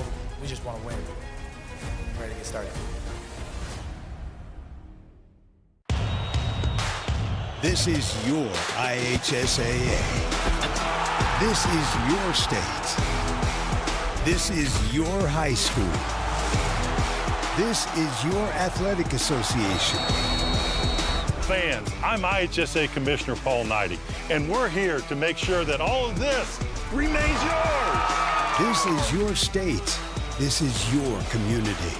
This is your IHSAA. Hello, I'm Brian Avery, Director of Champions Together for the Indiana High School Athletic Association. Champions Together is a program that partners the IHSAA and Special Olympics Indiana. It is designed to provide opportunities for students with and without intellectual disabilities to participate together on fields of play and in other activities throughout the year. Unified sports, an important part of Champions Together, allows students who might not otherwise have the opportunity a chance to represent their school in interscholastic sport and compete for an IHSAA state championship. Unified sports currently exist in roughly 1/3 of IHSAA member schools, and that number is growing. For over 10 years, Champions Together and Unified Sports have helped promote relationships between students with and without intellectual disabilities, increase graduation rates and school attendance, and improve the culture within our schools. To learn more about what is happening in the inclusion revolution, visit ihsaa.org. Hi, I'm Trip Lukemeyer, Director of the IHSAA Foundation. Each year, over 160,000 student athletes compete in high school athletics within our state, learning the value of hard work, persistence, and integrity. The IHSAA Foundation works to empower and support this next generation of leaders through scholarships, leadership development, and sharing the benefits of education-based athletics. To learn more about our mission and how you can help high school athletics make a difference, visit ihsaafoundation.org. At Indiana Farm Bureau Insurance, we're not just good at insurance. We're good at Matt's one-car, two-bedroom apartment with a home office/home gym insurance. We're good at Nick's SUV and farmhouse with a remodeled kitchen/art gallery insurance. And we're good at the Wilbur suburban home with a two-car garage/rehearsal space insurance. Have you seen my hockey socks? Have you checked your sock drawer? Start with Indiana Farm Bureau Insurance and stop knocking on wood. Some see a wrestling match. We see a 6-minute lesson in grit.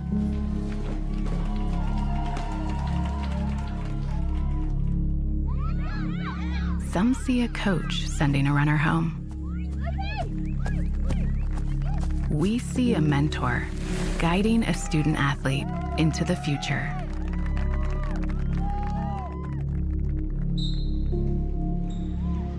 Some see a volleyball match. We see a student athlete learning how to be poised under pressure.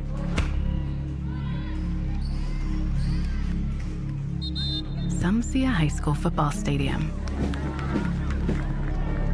We see the one place where the whole community comes together. Proud to keep education in front of athletics since 1903.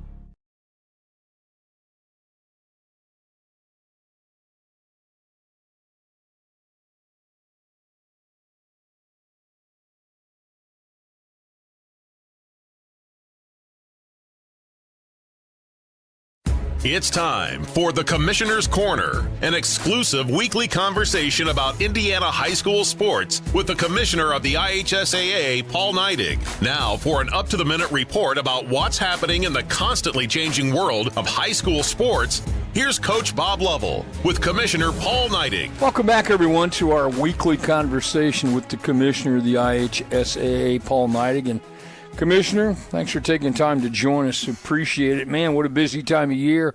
Golf championships coming up at Prairie View. Soccer starts on Monday. Volleyball pairing show on Sunday. And week number 7 of high school football. What a busy weekend for everyone. Yeah, it's really been a great fall, Coach. And, it's, things are coming. It's fun to get out and watch these student athletes. They've been obviously started way back in the summer. Right. Developing their skill set with their coaches. And, this is a time of year where you hope all that extra work pays off a little bit. And, it's really exciting. And, the golf tournament this weekend is going to be, I have a feeling it's going to be a record setter. We've already had some tournament records set on the way through the sectional round and the way to get to the state finals. And another thing that we kick off this weekend is our unified flag football, and that starts across the state this weekend. That's an incredible program that we have where, we have traditional student athletes pair with other teammates from their school that have an intellectual disability, and they compete together as one. And it's really a phenomenal program, and we'll be celebrating the state championship in that sport here real soon. I think the phenomenal part about unified flag football going back is it was a student-driven initiative. They took it upon themselves to begin the process to get this recognized as an IHSA sport, and it was a groundswell of support amongst kids around the state of Indiana to do this, which I think I admire their resolve and their perseverance and how they went about making this happen. Yeah, they did a phenomenal job, and I was around when that originally got started, and it was and Commissioner Cox at the time challenged students to bring something to the table that they could do with our student advisory committee, 19 kids from around the state, and this is what they came up with. And then what's cool, it's become a national model. There's many states that have developed a unified program over the years now, and we continually see growth, and again, it's great. And everybody says, the one thing it does, it changes the culture of your schools, and it allows students that didn't get to eat at the so-called cool kids table during lunch, and now they're all together, and it's just been a phenomenal addition to the sport offerings that we have. All right, week 7 of high school football, and then on the 12th of October, the pairing show for the upcoming state championship. I can't believe we're at that point of the year. It is. It's here, and let's go. That's kind of the theme. Let's go. It's going to be. First of all, I look forward to the pairing show. It's an opportunity to learn some things about high school football with our talented team of experts. And you're certainly the lead of that, Coach. And and again, it's fun to celebrate the the athlete successes. And there's not a pairing show for the AAU tournament coming up, and there's not a pairing show for a lot of other things. Right. But there is for high school athletics that are education-based, and we want to make sure we protect this along the way. He's the commissioner of the IHSAA. It's Paul Neidig. Our weekly conversation about all things IHSAA related. We always remind you, go out, buy a ticket. I remind you to buy 2 instead of 1. Make your contribution on a daily and weekly basis to help fund our athletic programs for our student athletes around the state. Commissioner, have a great weekend. Thanks so much for your time. Thank you, Coach. I look forward to our weekly conversations. All right, welcome back, everyone, to the Trojan Tundra as Triton leads 14-7. I'm Andy O'Hara. With me here tonight, got the coach, Braden Cunningham. Got to give Kenny a huge shout-out for on-site and attempted remote support. Cade running our sideline camera, and as always, the Hall of Famer, Ryan. They're here for the Triton Trojan Sports Network, broadcasting live on YouTube and the IHSA Champions Network. A lot of takeaways from that first one from both sides. I mean, you saw execution. I think a lot for both sides need to clean up what they're doing on the offensive side of the football. Yeah, I think Triton just really stunned to see how Caston came out and started this. I mean, yeah, you get that takeaway to start off with them not taking care of that kick return fully. And, yeah, we have turnovers on both sides of the football. But, yeah, we just got to execute, and just go back to what we know how to do. And communication, finding that rhythm is such a big thing, and I think this Triton team needs to find that here in this second half. And Caston did a good job, used their opportunities. As Ryder Gatehair earned the return. Full throttle trying to get up the field. He's got it, and he runs into his own man, still trying to fight forward, and he'll be up past the 35. Good second effort as he hit the hole hard there, but some positive note here to start for the Trojans. Yeah, just downhill in a hurry. Goes up to the right, sees a little room to the left, cuts back in, going all over. And, yeah, you see the Trojans continue to push the pile, hopefully waking back up. We call him, we've kind of worked on that this week, kind of decided we're going to start calling him full throttle just the way the kid plays. Yeah, he's just all gas, no brakes, every time, every play. And, yeah, hopefully the Trojans looking good, get a little Powerade and a little stern talk. I'm sure there was a stern talking too. Yeah. I got several of those at one point in time. Up the middle to Overmeyer, and he hits the hole hard, falling forward for about 3 yards on the carry.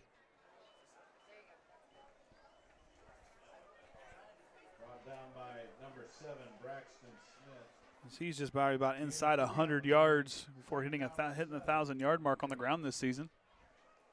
Yeah, having a great season with his legs for sure. An outstanding senior season. Wonder who Abby conned in to getting someone to carry Julian.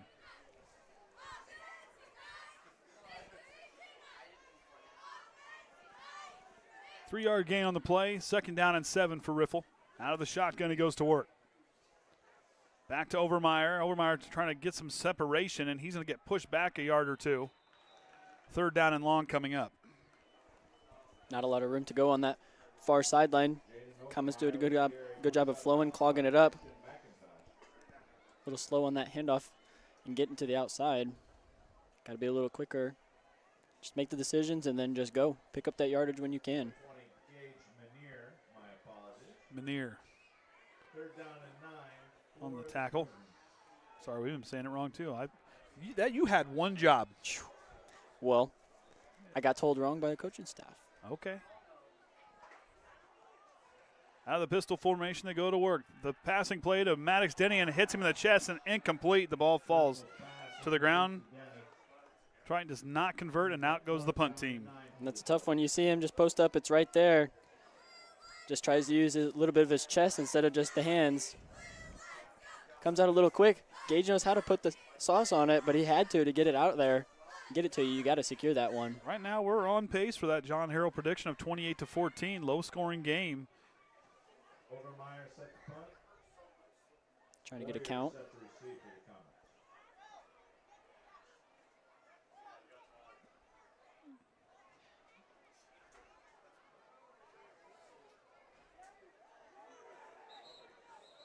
And trying to get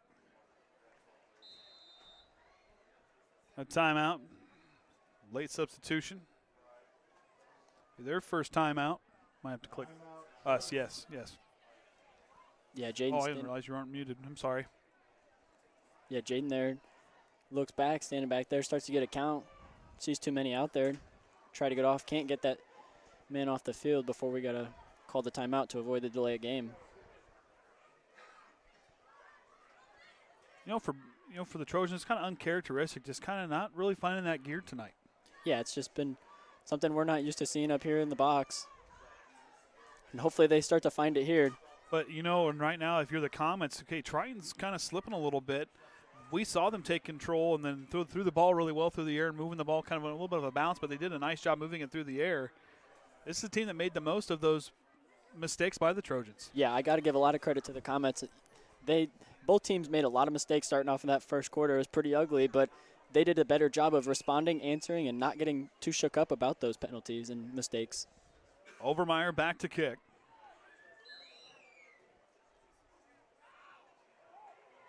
Oh, someone sounded like there was a whistle. Both sides stopped to look at the officials as that one ball falls inside. Bowyer to return. Overmeyer's kick. The delayed punt goes across the way there. Yeah, you see Jaden talking to the head ref right there. They get a little confused as he's starting that whistle just to get the game going, telling them they can run it. And, yeah, every single player out there thought that meant to stop.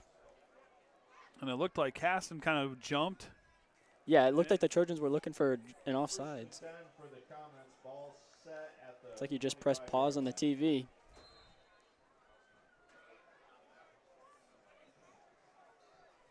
All right, 1st and 10 from their own 25 for the Comets. Mollenkopf up to Bowyer, and he does a nice job following the left tackle all the way through there for a nice gain on 1st down. And again, all night, he's done a good job of just lowering his shoulder, punch it up the middle, take what he can get, trying to fall forward. Trojans just got to try to pinch up that middle, block it off. Another good crowd here tonight for the Trojan side. Caston traveling well this evening as well for a nice Friday night for football. Mollenkopf back out of the shotgun. 2 wide receivers stacked to the right. Looking right here to the flat, he's got Logan Mollenkopf, and there's Cam Callahan with the open field tackle. But it'll be enough. Yeah, we get another look at that. 1st down. See Cam staying back, but just a quick little out route. Just a little bit too much space, trying to avoid the big plays and not get beat deep, but can't allow too much separation. I've got them for 8 first downs here in this ball game. Yeah, they've done a great job of moving the chains. And we talked about in the pregame, this is a team that is very good at moving the chains. 2 stack wide receivers to the right for Mollenkopf. He goes to Bowyer up the left side, and he's met quickly by Preston Brookins in on the tackle. That was a ferocious one right there. Just immediately comes to a halt.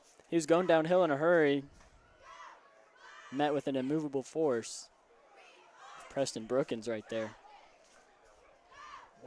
1 yard gate on the play. And that's what you need here for the Trojan defense. Try to stop them, then not allow them to get that consistent 4 to 5 yards they've gotten on the 1st down.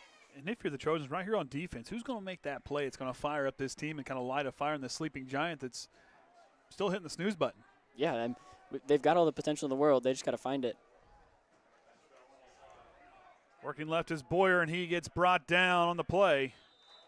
I believe I saw Isaac Quintana on the tackle. Somebody we highlighted in pregame doing a great job at that position of outside linebacker. It's a tough place, but yeah, the quarterback keeper, he goes, sets the edge very well. So 3rd down and long here.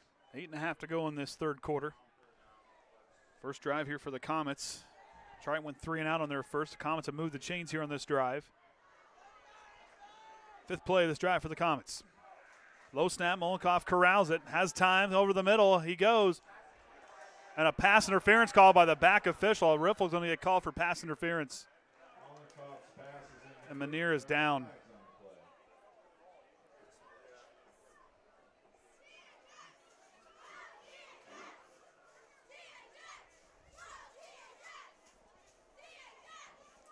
You never like to see that. This will be a 1st down for the Comets as they will now move in.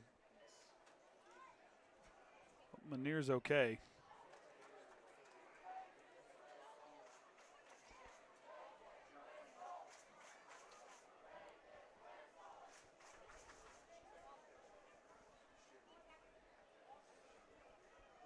Kind of a tough play. Yeah, it's a tough spot to be in. I mean, for Gage, you're just trying to go make a play on it. You're downhill.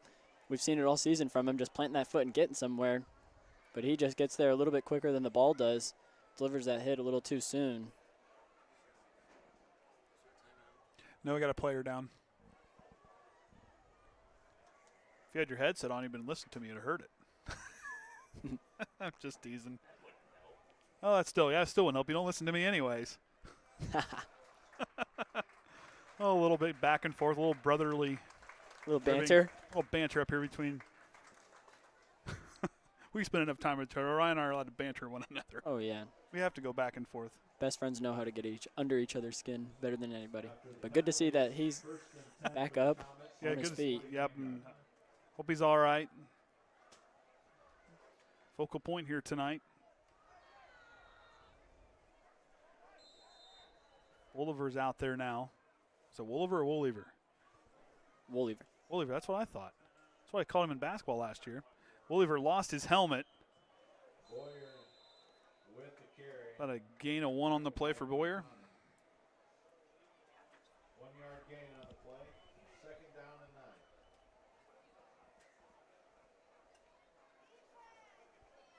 right now, if you're the Trojans, you know, I mean, Caston's doing a nice job. Give them a lot of credit. I mean, I'm not taking anything away from them.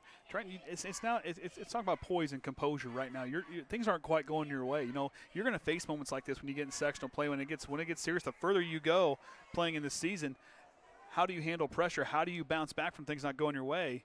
This is a big learning moment for this Triton team. Mollenkopf finds Logan. This is the first time it did not stick to his hands. Third down coming up after the incompletion. You see, that was almost the easiest one he might have had as we set up some levels right here.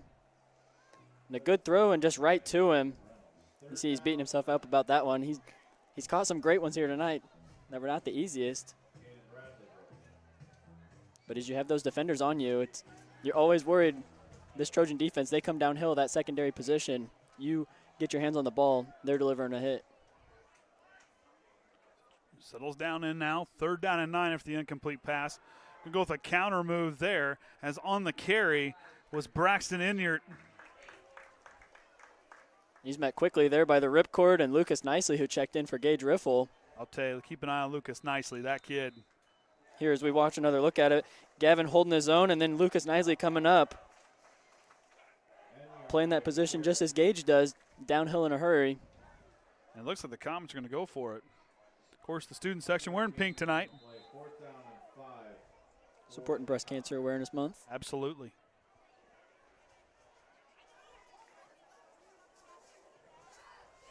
I support I don't think I own a pink shirt. That's all right. In spirit. We wear gray in our household. We have to for Danny's deal. Timeout, Comets. So, but no, of course. So timeout for the Comets. Of course, next week the Trojans travel down to Pioneer. Orion's on it. Didn't have to tell him. He's on it. He's on it. Oh, boy. Of course, we'll be at Pioneer next week. And back at home against North Miami, and that's it for the regular season. The draw is there's a week from Sunday. Volleyball draws on this Sunday.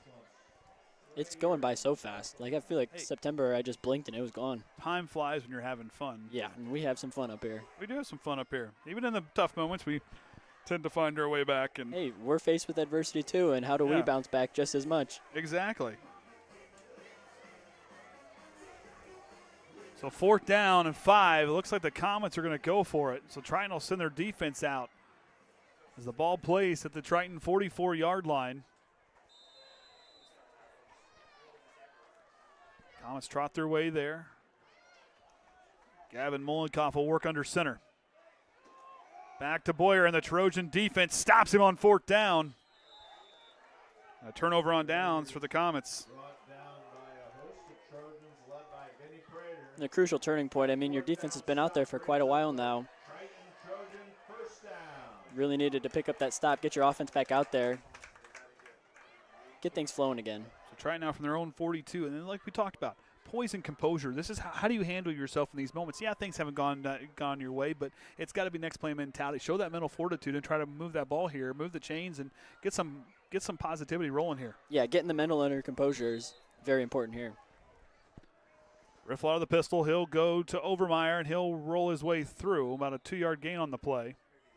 Franklin Sullivan also out there on the line as well.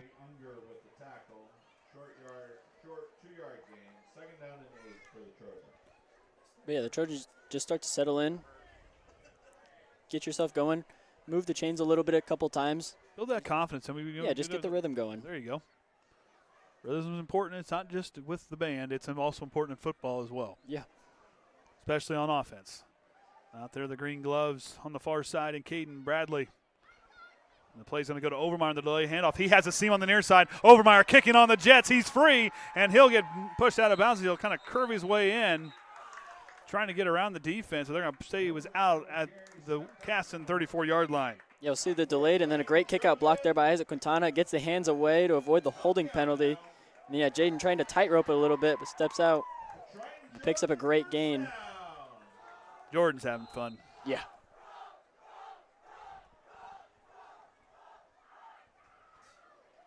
I don't even know what that cheer was.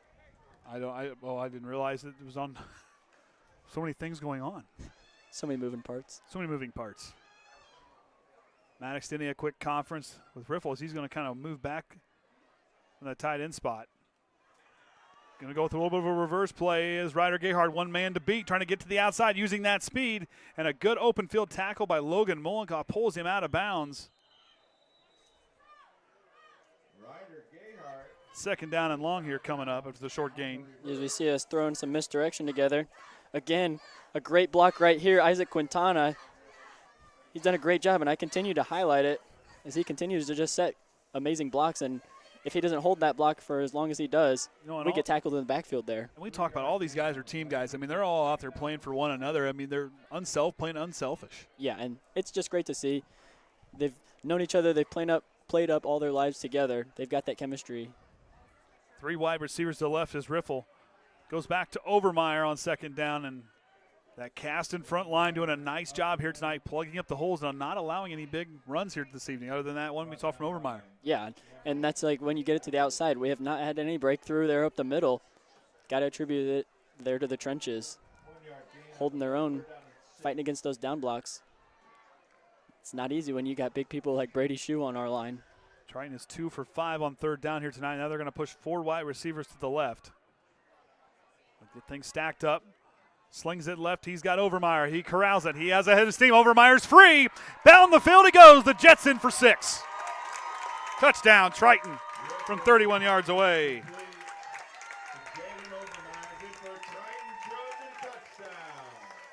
And there we go. Sometimes when things aren't going, you got to throw something a little different at you.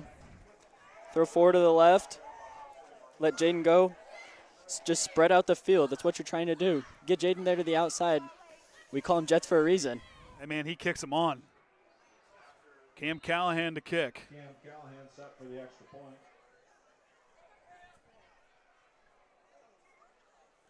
That kick is up, and as Braid noted earlier, Death taxes in a Cam Callahan point after touchdown. All 3 guarantees in this life. Triton now leads 21-7. I like that. I like that. But right there, we talk about composure. How do you answer back? Things aren't going your way. We saw them kind of open up that play calling right there, and they executed a nice play. Yes, kind of had some short gains, but didn't panic, but still found a way to move the football. Yeah, even if you're not getting home runs every time, and it's not going to happen, especially as we've talked about, trying to build their composure and just get that mental locked in. As you get into the postseason, you're not going to have those home run plays as you continue to face better competition as you go on. So being able to battle through that adversity, battle back, and find your rhythm again once you've lost it. I'll say everybody in sectional 41 or 43 better pay attention because this group down here, or 41, yeah, whatever one Caston's in, I think it's 40. I may be wrong. Which one am I in? Losing pages here. It's sectional 42 rather. Better take notice because, I mean, this is a Caston team that I'm telling you, these boys are here to play. Things kind of start bouncing their way, get healthy, and continue to go. This is a good football team, and it's still plenty of time left. They can still get right back in this ball game. Yeah, the way they've answered and just making opportunities happen and moving the chains, it's anybody's ball game still. Franklin Sullivan to kick. Bowyer takes it inside the 15. He'll run here to the near side, trying to find that blocking. Caden Bradley initially slowed him down, but let the rest of the team get there as he will start from their own 35-yard line. Yeah, like we talked about, it comes down to momentum with the Trojans. That's what you want to see from that drive. Now here on defense, got to go back out, play discipline, try to slow this offense down because Caston has shown they have the ability to move the ball on all faces, now that be on the ground or through the air. That offensive line for the Comets has done a nice job tonight. Yeah, and like we talked about, they don't throw too much fancy. I mean, they come out in a similar formation just about every time, just bunched in there, but they have a good job of, finding ways to spread it out when you're bunched up there in the middle. They're doing a good job here tonight. Really, we've only seen 2 pressures, and one of those leading to an incomplete pass and a sack here tonight. We're trying to go through, but look at that big blue wrecking crew led by Colton Reynolds and company. Ousley in there as well. So's Vinny Prater. Boy, you talk a three-headed monster there. Yeah, we see Blake Ousley and Colton Reynolds there to start that stop as Vinny's holding them up. And, those two at linebacker just continuing to push. Because, as you have Blake Ousley checked in for Preston Brookins at the time being. Jaden Overmeyer out there. Trying to get his people fired up. And, we said it's got to be somebody to just find that spark and just get everybody going. We've seen guys along this line really provide that spark. It's Dominic Bradley's along that line with Brady Shue, Vinny Prater, Mad Dog Maddox Stinney. Mollenkopf rolls left, goes to Logan Mollenkopf, and then good open field tackle by Riffle. Holds him a yard shy of a first down. Third down and short coming up. Mollenkopf to Mollenkopf connection. Yeah, and Mollenkopf has done a great job of just not getting rattled. He has that pressure coming his way.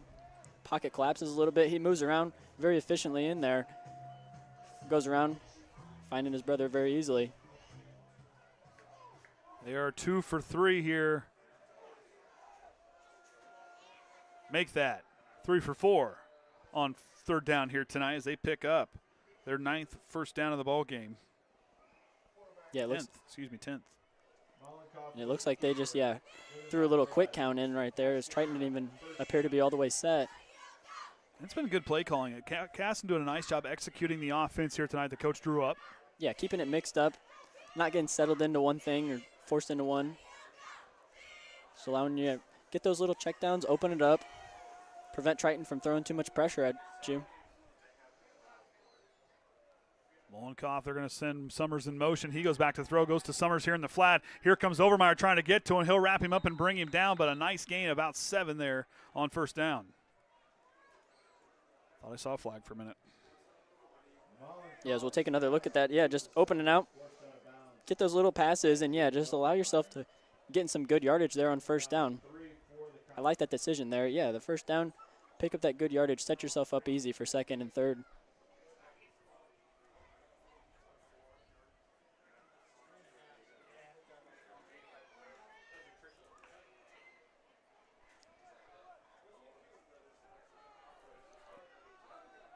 Now the Comets settle in, second down and 3.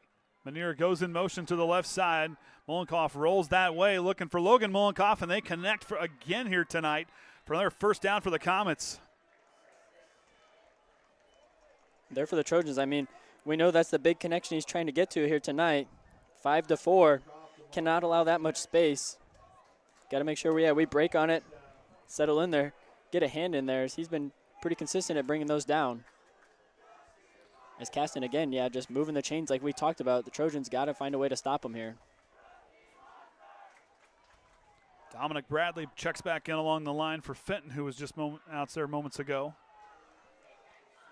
First down and 10, the Comets, a nice drive here. 3:15 to go here in this third quarter. Back to Bowyer, changes up. How quick he hit the hole there. Colton Reynolds comes away with the football, but they're going to say he was down. Second down and about 7. Yeah, he just hits the hole in a hurry. Jaden there to trip him up.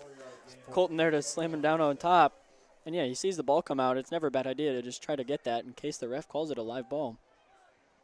You never know in these situations, but nonetheless, picks up a couple yards there.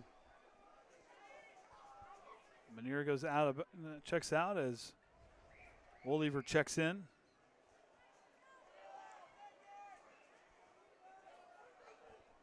And that's where they go with the football, but a flag on the play.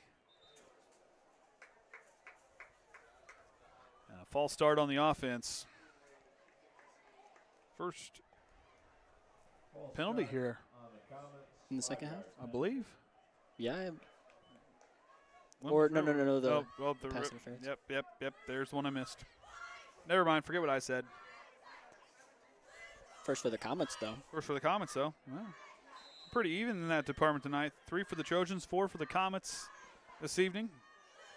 And, the Comets just firing out quickly. They get a little bit before the football there, but that O-line firing out quick is helping them out as they leave early again.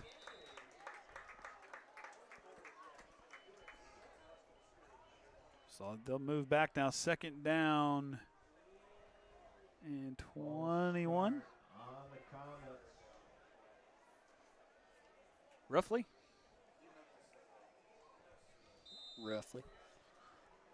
But for the Comets, you cannot. Oh, second down 16. Oh, no, because never mind. Forget what I said. They'd already picked up a little bit. That's right. They already picked up a little bit. My math wasn't mathing.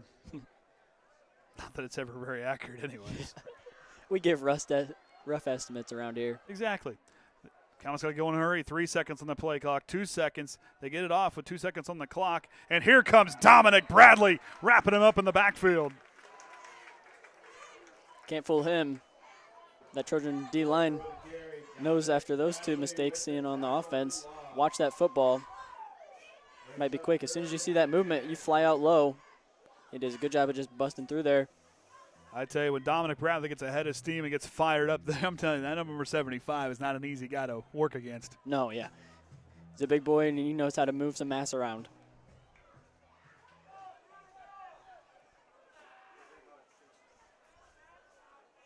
Mollenkopf out of the shotgun. 3rd down and long. Slings it left. He's got Bowyer. Overmeyer going to try to wrap him up and slows him down. And here comes Caden Bradley and Maddox Denny to bring him to finish it off. They do not convert on 3rd down, and looks like the punt team's on their way out. Mollenkopf completes his pass to Bowyer. Denny on the tackle, brings up 4th down and 18. They're the Trojans, yeah, you get a couple lucky breaks there. Caston was doing a good job of trotting it down the field, but then a couple penalties help you out. Try to get the ball back in your hands. Overmeyer to return, Summers to kick. Good snap, plenty of time. Sends another high kick. It's going to stop there and get down to inside the 15. Looks like about the 10. That's where that offense will head out. Scoring a touchdown in 5 plays on their last drive. They'll start from their own 10 here. Hopefully it carries over. They found that again, put some points back on the board. Hopefully the offense is now reinvigorated. Franklin Sullivan out there spending time at right tackle here a little more in the second half.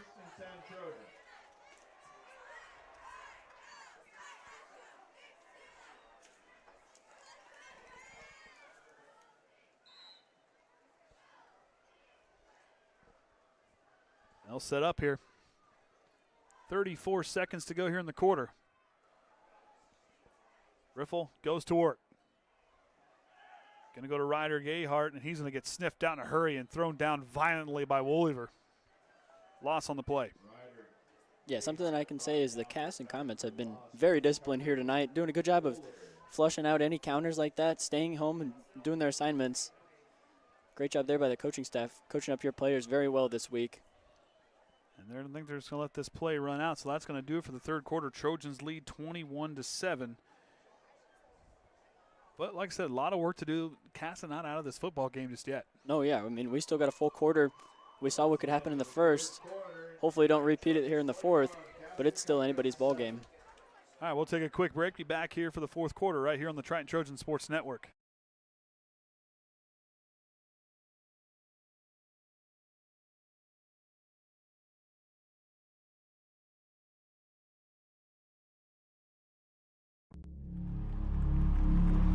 Some see a wrestling match. We see a 6-minute lesson in grit.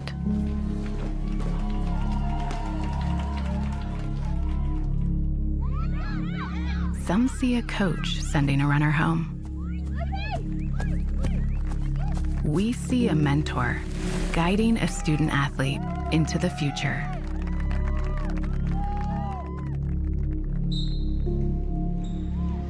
Some see a volleyball match. We see a student athlete learning how to be poised under pressure.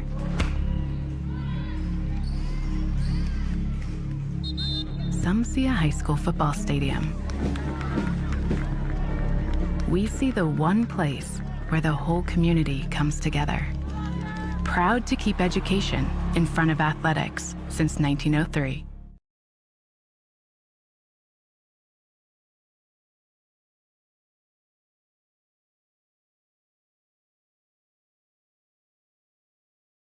All right, 4th quarter about to get underway here as Triton will continue to hold the football here. 2nd down and 10. 4th quarter here. Trojans by 14. Goes outside to Overmeyer. He's going to try to bounce it back in. And the Comets doing a nice job sealing the edge as he's brought down there.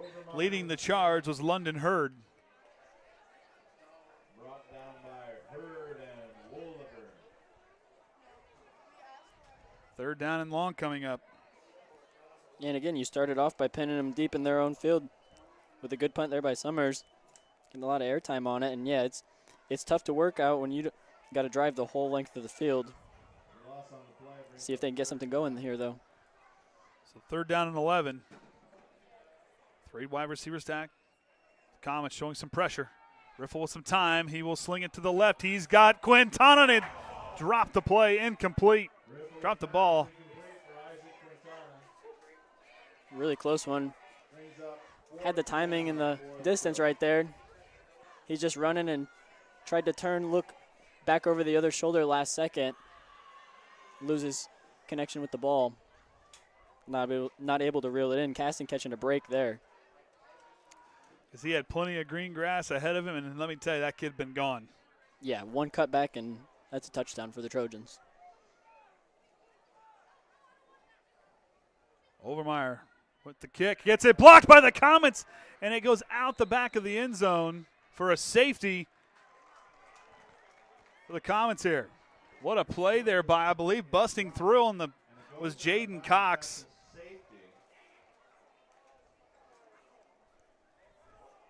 As we'll try to get another look at that here. Yeah, number 45.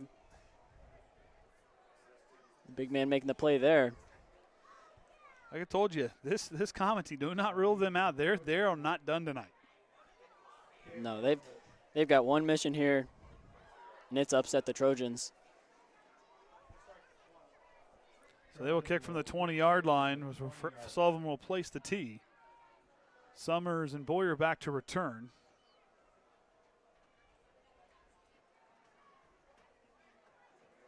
Plenty of time left here. Sullivan to send it away.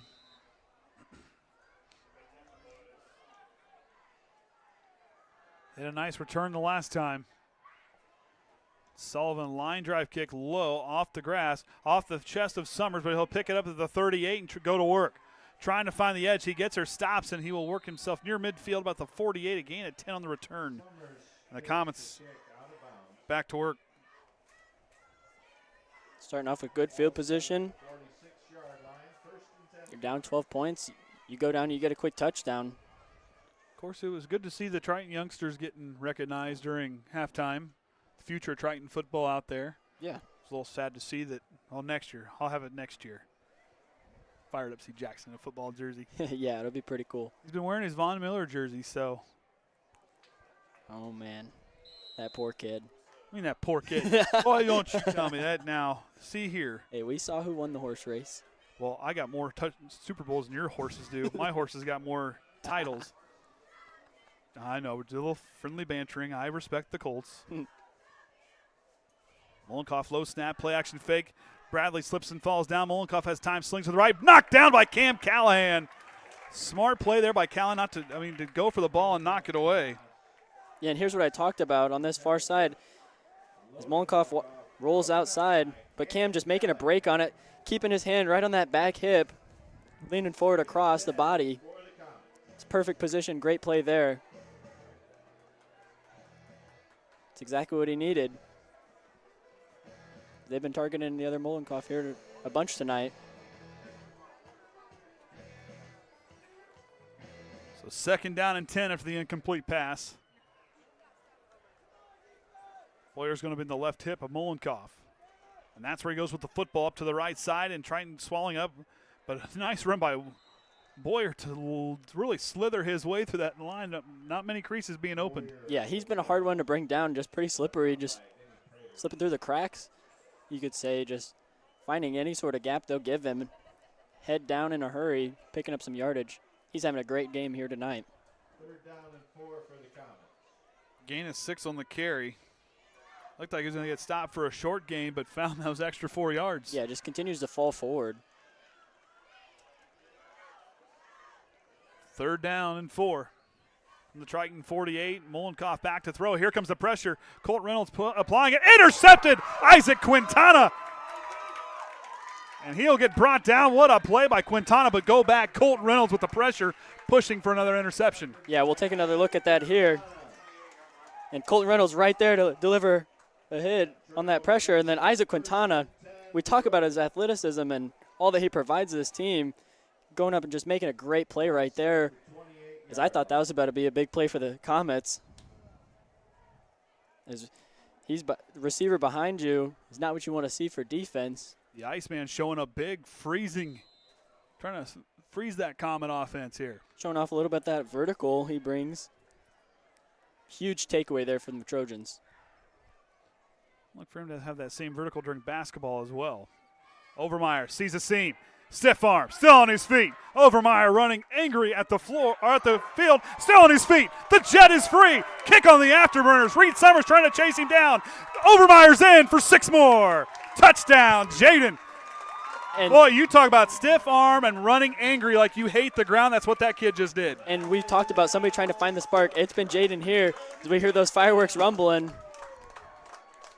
He's the spark on. He's the spark on that fuse right there. He lit it. That's for sure. 72-yard touchdown run by Jaden Overmeyer. He is now over 1,000 yards on the year. And a tremendous tightrope right there. Great second effort to just concentrate and stay in bounds. Plenty of time for Callahan as he kicks that one through. And Triton now leads 28-9. John Harrell's prediction was 28-14 tonight. We just take another look at that. You get that stiff arm, but Mollenkopf not giving up, trying to tug at the jersey and throw him out of bounds. But Jaden, he's got tremendous balance, good on his feet, stays in bounds, kicks back inside, and a good effort there by Summers to try to chase him down. But it's hard to catch back up to Jaden Overmeyer.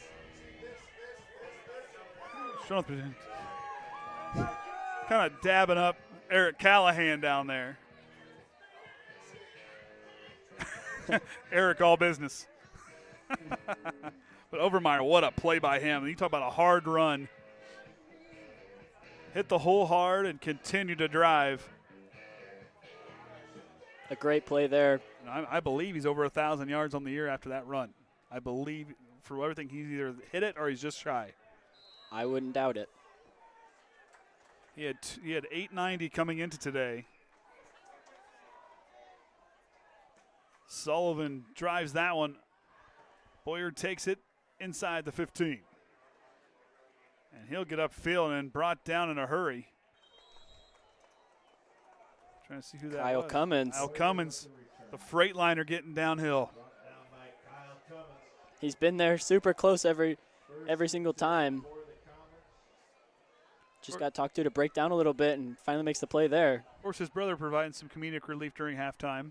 Yeah. I believe from the 25 is where they're going to start, looks like. 26. Heard Steve say to our right. And, yeah, we talked about trying to capitalize off of opportunities and takeaways. Trojans did a great one right there. A great interception and go turn it into a touchdown. 1st and 10 for the Comets. Here comes the pressure. Mollenkopf slings it to the left. He's got Menier, and it goes out of bounds. Incomplete. Some good coverage right there. Good sportsmanship by Charlie Worsham to help him up with some encouraging words. And a good help right there by Gage Riffle to just help over top. You don't doubt your teammates, but it never hurts to have an extra safety over there in position. It's called insurance. Yeah. I mean, that's why a lot of athletes sell insurance, because they know how to ensure that you'll be set. As Mollenkopf runs up the middle and maybe gets a yard and a half, 2 on the play. And I saw Brady shoot. Yeah, right there, just fires off the ball. Grabs him, wraps him up with his arms, and just drops anchor. But doing a job getting that extension with those arms, getting himself freed up to where he can get to that spot to where he can rip down and pull down the ball carrier. Yeah, it's a hard thing at defensive line to just fire off, get that separation of your arms. Don't let the offense get into your pads and try to drive you a direction. Get that separation, rip on through there. Don't get too deep in the backfield. We'd say just heel depth and then go find the play. 3rd down and 8. They are 3 for 6 here in the second half. Bowyer trying to work to the right side. Gets pushed out of bounds. 4th down coming up. Well, now that's not bean dust. Somebody's grilling somewhere. Yeah. Or was. Okay, just making sure it's not just me.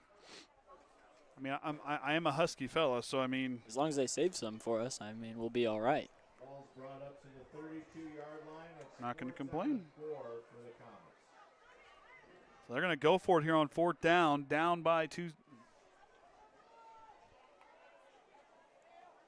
Down by 19. Is that right? Is my math in there? It's not usual. Not used to throwing that 9 up there. Yeah, it's unnormal. Bowyer going to be close to a first down. I think he got it, and he did. They convert on 4th down. Is that the third 4th down they convert? Third one they have. They are 3 for 4 on the night. 75% on 3rd down. Comet first down. 1st and 10 Comets. Yeah, doing a great job of moving those chains and just taking those chances on 4th down to go for it. Why not? You've got the momentum sometimes, and found a way to move the chains effectively. And those kind of things will keep you in a ball game. Bowyer, or excuse me, Mollenkopf going to keep and go up the middle for a few yards. 2nd down coming up. Mollenkopf with the carry. Brought down by Reynolds. Of course, as we noted earlier, Triton will be down at Pioneer next week. 2nd down. For that one, and then, of course, North Miami's the final home game, but still, worth the travel. Should be a good one next week. Yeah, I'm excited for both these upcoming games. Pioneer currently the number 9 team in 1A, ranked in the AP poll. Bowyer brought down hard. Is that full throttle Ryder Gayhart on that tackle? Goes and gets in there in a hurry. Doesn't allow him much space at all. That's where you need to be, especially in that flat position. Plant your foot, get over to the sideline as they try to get it to the edge. Stop them before they can get there. 3rd down for the Comets. All right, 3rd down and 10, 7.5 to go here in the ball game. Calling Mollenkopf out of the shotgun, goes back to throw. Under duress, he'll throw it across the middle, and Logan Mollenkopf again showing off the mitts, bringing that one down. Yeah, he's had a great job with his hands here tonight. So we saw a couple extra try to get in there on some pressure. Had just enough time to find Mollenkopf again, bringing it down and extending their drive, keeping them in this ball game. I believe they're up to 11 first downs. 13 on the night. And 4 for 7 here on 3rd down. Mollenkopf again moving the chains. Looks like it'll be enough for a first down for the Comets. As both riffles force him out of bounds. Let's take another look at that. Takes the keeper, tries to get a little misdirection. Gage and Gavin both greeting him at the same time. But again, they move the chains once more. And it's like we always say with Caston, it's the team of heart. They never give up. Whatever goes against them, they just don't bat an eye, and they just keep on going, trucking along. And they find a way to compete. Mollenkopf out of the shotgun. Low snap. Going to have to keep it. Trying to get to the outside. Quintana in pursuit. Will force him out of bounds. 2nd down coming up. Yeah, and Gavin Mollenkopf has done a great job of just sometimes, those snaps aren't right there. Breaks up the play. You don't get flustered and take a loss and get a sack.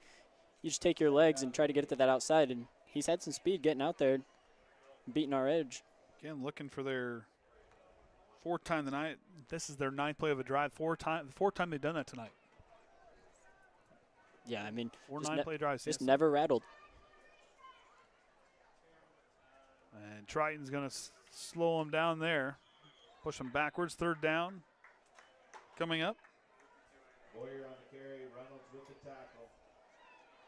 Yep, Colton Reynolds and Blake Uzi again to greet him there, those linebacker positions. Wait a minute.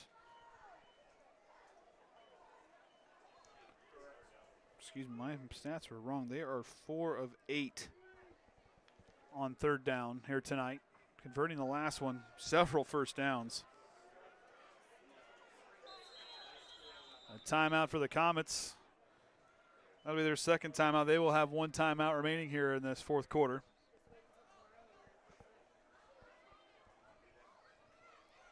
See what they can draw up. But, yeah, like you talked about, just continuing to extend their drive on 3rd and 4th down, keeping them in the ball game this whole time. It's not what the Trojans came out expecting, but it's the battle they're having to face.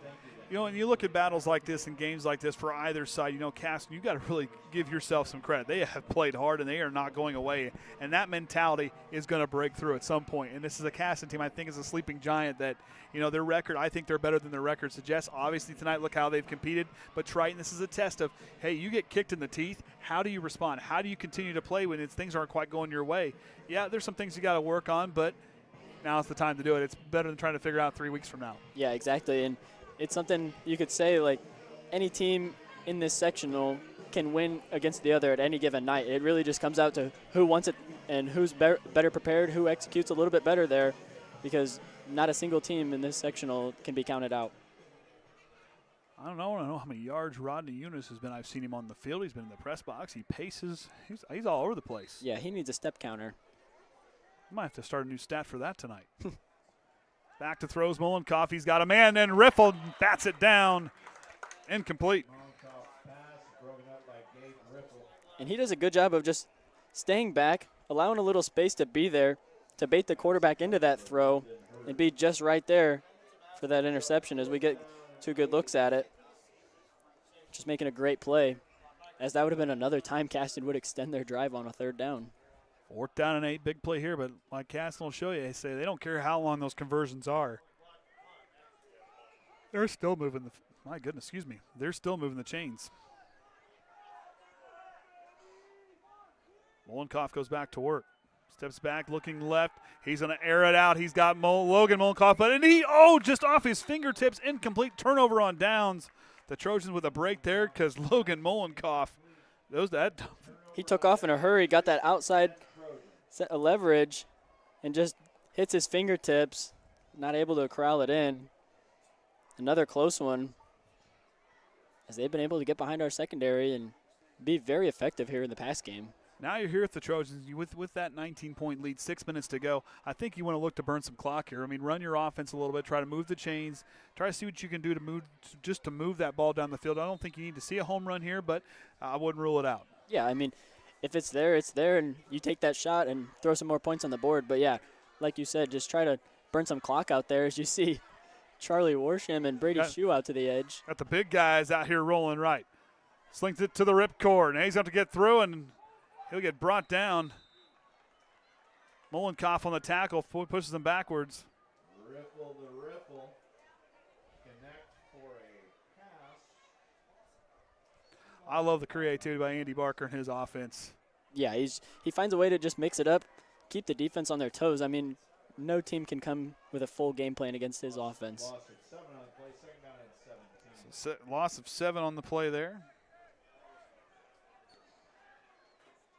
Riffle back to work out of the shotgun. He's going to go to Overmeyer. Overmeyer trying to get up the field. Good job again by Caston. This Logan Mollenkopf sealing the edge from the cornerback position, allowing a minimal gain there. 3rd down and long coming up. On the carry, brought down by Mollenkopf. Gain of 7 on the play. 3rd down and 10 for the 3rd down has not been their friend here tonight. Oh, they get back to where they started off. Got to try to extend this drive here to chew off more of that clock. Try to close this game out. It's a little over a minute of time here on this series for the Trojans. Riffle slings it left. He's got Quintana, and he is hit immediately by Menier, excuse me. Then the Comets have just done a great job of just flowing to the football, No gain on the play. reading what we're giving them with ease. And again, forces Trojans to a 3 and out.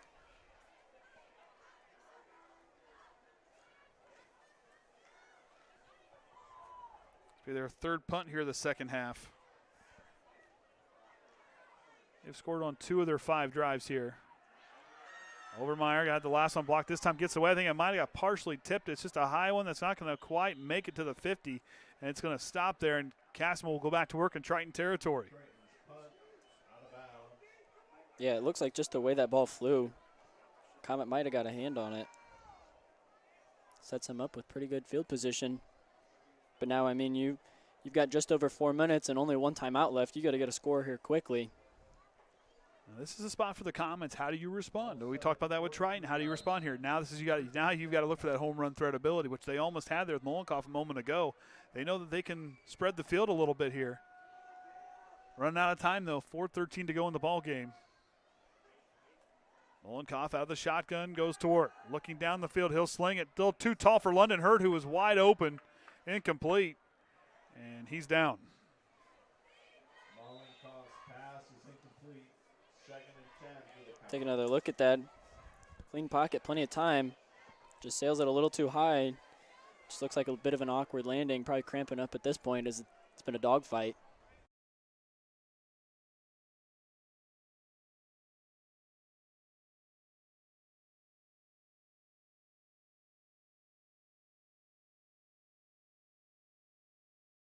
But you look at these two sides and how they're moving the ball. Caston doing some nice things. Okay, right there, they had a good play call. Landen Hurt just a little too tall, kind of had him out in front.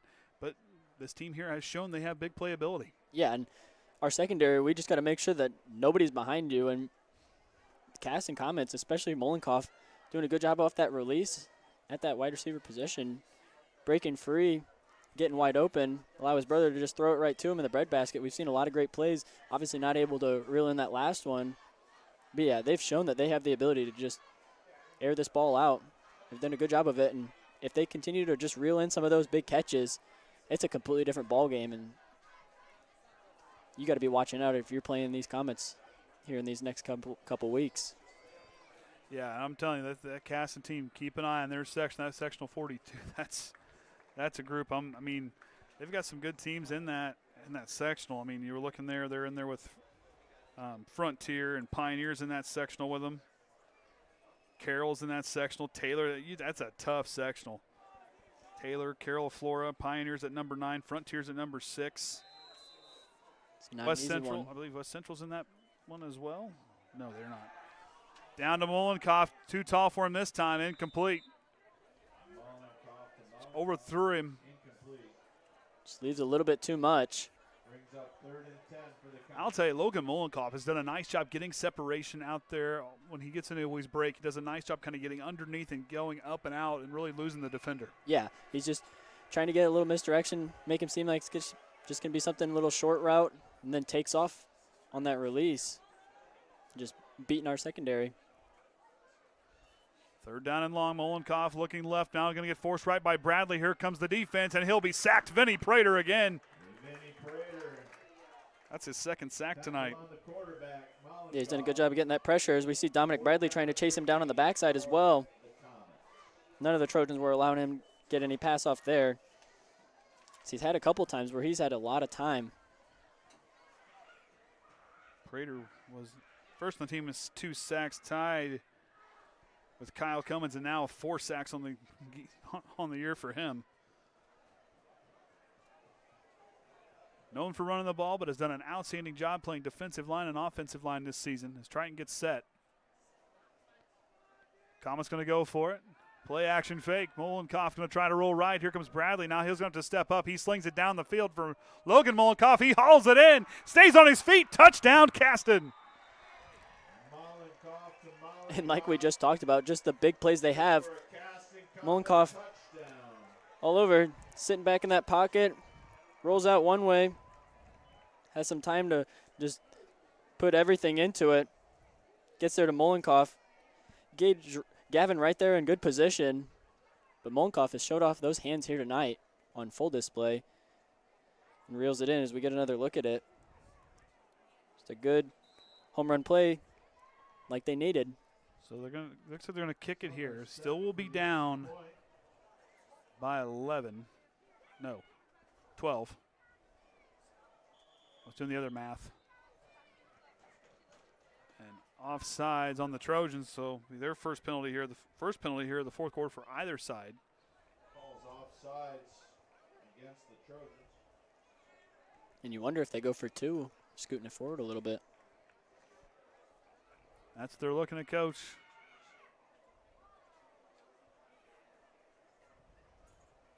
They're going to decline. So they're going to re-kick. Offsides on the Trojans. It was declined. Retry the attempt. Reed Summers to kick.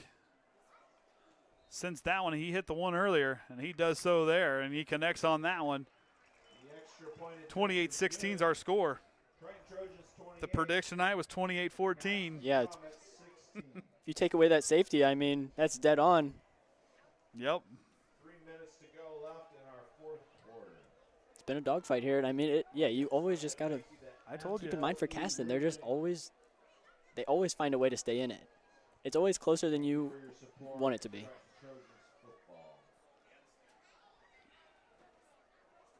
Triton still got some work to do here. 3 minutes to go. Ball security because Caston just showed off a 40-plus yard touchdown through the air. Yeah, you cannot go 3 and out here. After getting sacked on third down. Yeah. I'll tell you, this Comet team, they have their composure. Yes, there's a few things didn't quite go their way tonight, but they've showed that they've got the resiliency to really take a team well into the fourth quarter. Yeah, I might say something from another team that wears red. They've been never daunted here tonight. Absolutely. There you go. Now you understand the assignment. See? Oh, boy, I appreciate that. I'm sure Kenny's all happy with that one. Hey, I mean, I may not go to the flagship Bloomington, but I still go to IU. See, there you go. You understand. So right here, look for an onside kick. Mollenkopf going to try to do that. It hops, and Triton will swallow it up. I believe that was Franklin Sullivan. Hey, he does kickoff, says, hey, I'll get this onside kick, guys. You just all get away. I'm on the hands team. Yeah. He knows how the kickers do it, and a great job there to just come up and secure it. Goes and gets it before it even goes 10 yards. Okay, we got to figure out what they're grilling. We are up. We are downwind to that one. Smells like I'm at like a blueberry festival almost. Well, that would be coming from the other direction, though. There's no wind. What is, my goodness. Blueberry's over with, but I'm just saying. Well, I know, but whatever it is, it smells good. Yeah. Well, it doesn't look like it's stick to, well, well, he's over here. Oh, that's right. Triton goes to work. That's from the 49-yard line. Back to Overmeyer. And he'll push the pile. Look at him drive those legs, running angry again. A good gain on first down, second down and medium. Running like he's got something to prove. Take a couple Comets with him. Told you. Run. Makes a shooting star. There you go. Something like that. Second down and 5 after 5 yards. I wouldn't complain if whoever's grilling that's listening to us bring us one. Yeah. I'll have what he's having. Yeah, show some love to the broadcast crew. Hey, we got pizza tonight. Oh, no, yeah. However, I will never turn down food very often. I may not eat it right away, but I'll eat it later. You call it second dinner. Well, I can't eat complete second dinner. Overmeyer gets the carry, second down and 5, and he will have a first down and more as he continues to drive those legs. A first down for the Trojans. Take another look at that. Just some good hard running and not allowing himself to be brought down easily. Bowyer the one to do it, though. Hanging on for dear life. They've been going back and forth here tonight. Get the camera girl. Yeah. She knows where it's at. Timeout for the Trojans. They will have one timeout remaining. So both sides using 2 timeouts. You know, he got the assignment. He even threw an IU reference here. You didn't have your headset on, so you didn't hear it. We got an IU reference. Oh. Braden understands the assignment.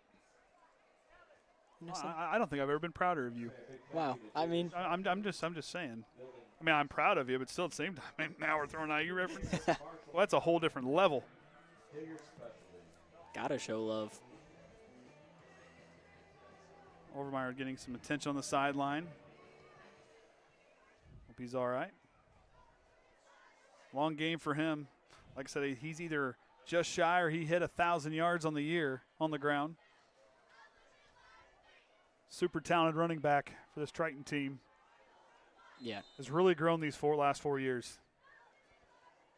And, yeah, I want to talk after this play just a little bit about the running back we normally saw, Vinny Prater, and just how unselfish he's been just to take a new role on. A true competitor goes to Coach Parker, says, hey, I'm going to go back in. Ryder Gayhart gets the carry, and he flies through. A gain of 1 on the play, but, boy, he went in a hurry. Bowyer with a tackle. But like I was saying with Vinny, I mean, he's known as – we'll take another look at this first. Just a good hard run, and Preston Brookins holding his block very well. A good tackle there by the Comets. Again, their front seven has done a nice job here today. Yeah, they've been holding their own there in the trenches. They're doing well in the box. 2 wide receivers will work to the right for the Trojans. Riffle now 2nd down and 8. Goes back to Ryder Gayhart, and he will get pushed back about a yard on the carry. They swallow him up there again. Ryder Gayhart with a carry under. But yeah, just the unselfishness on this team. I mean, that's why you got brotherhood on the back of the jerseys, because it's just all a team at the end of the day. It doesn't matter if it's you getting that end zone, you still attributed to that part of it. Absolutely. Do your 1/11th. Of course, we would be, well, not to mention happy birthday to Jason Groves, the big 5-0 today, I believe, right? Correct. Tall pass for Isaac Quintana, finding his way through. He'll be close to a first down. I think they're going to move the chain. Take another look at it. He just post up. Perfect catch, perfect throw. Right there, and yeah, extends the chains one more time. And that's 40 seconds away. Triton's going to win this one 28-16. Again, the prediction was 28-14 by John Harrell tonight.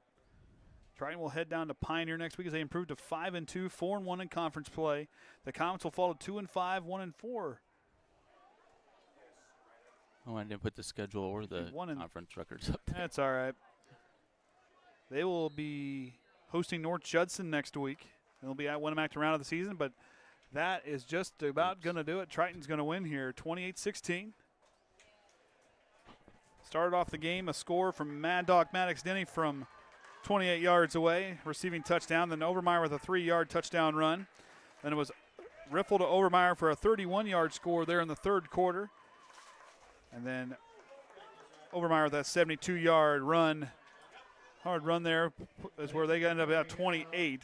For the Comets there, they had a touchdown there, 1-yard touchdown run by Mollenkopf. It was Mollenkopf to Mollenkopf for 47 yards away, and they had a safety is where they lead to 16 points here tonight. This Caston team, there's a lot of positive yes to losing the game tonight, but still working their way through and doing a nice job. Yeah, I think you really proved some things to people here tonight with the way you came out and played a great football game and gave it your everything until that clock hit 0. So we don't have a microphone, so we're just going to cut our losses here tonight. We'll get out of here a little bit earlier than It's been an unorthodox night, to say the least. It has been unorthodox. I don't want to tempt what an interview could do, so we're just I'd like to know if the adrenaline was pumping harder than Kenny when he jumped that fence or when they were trying to put the combine out earlier. I'm telling you what. I heard it took 2 water bottles and a Powerade. It took 2 bottles. Or some sort of energy drink. I don't know what it was, but I'll bet Kenny did that in one step over that thing. It wouldn't took my. I'll tell you, you talk about underrated athleticism. Kenny Barnhart's got it. Let me tell you, you talk about a compact runner. The farm straight is a thing I still have. I have a little bit. I had it for a while. It's still there. I don't. Sparingly. But Triton again continues to win here at home this season. I mean, they've defended their home field well. Yet another win here at home. Yeah. One's against Bremen, South Central, Winamac, and Caston. So, again, we're going to hang it up here tonight a little bit early. So we're going to hang it up, get ourselves tore down, and move forward on the evening. So we appreciate everybody watching here tonight. And until next time, remember the Trojan way.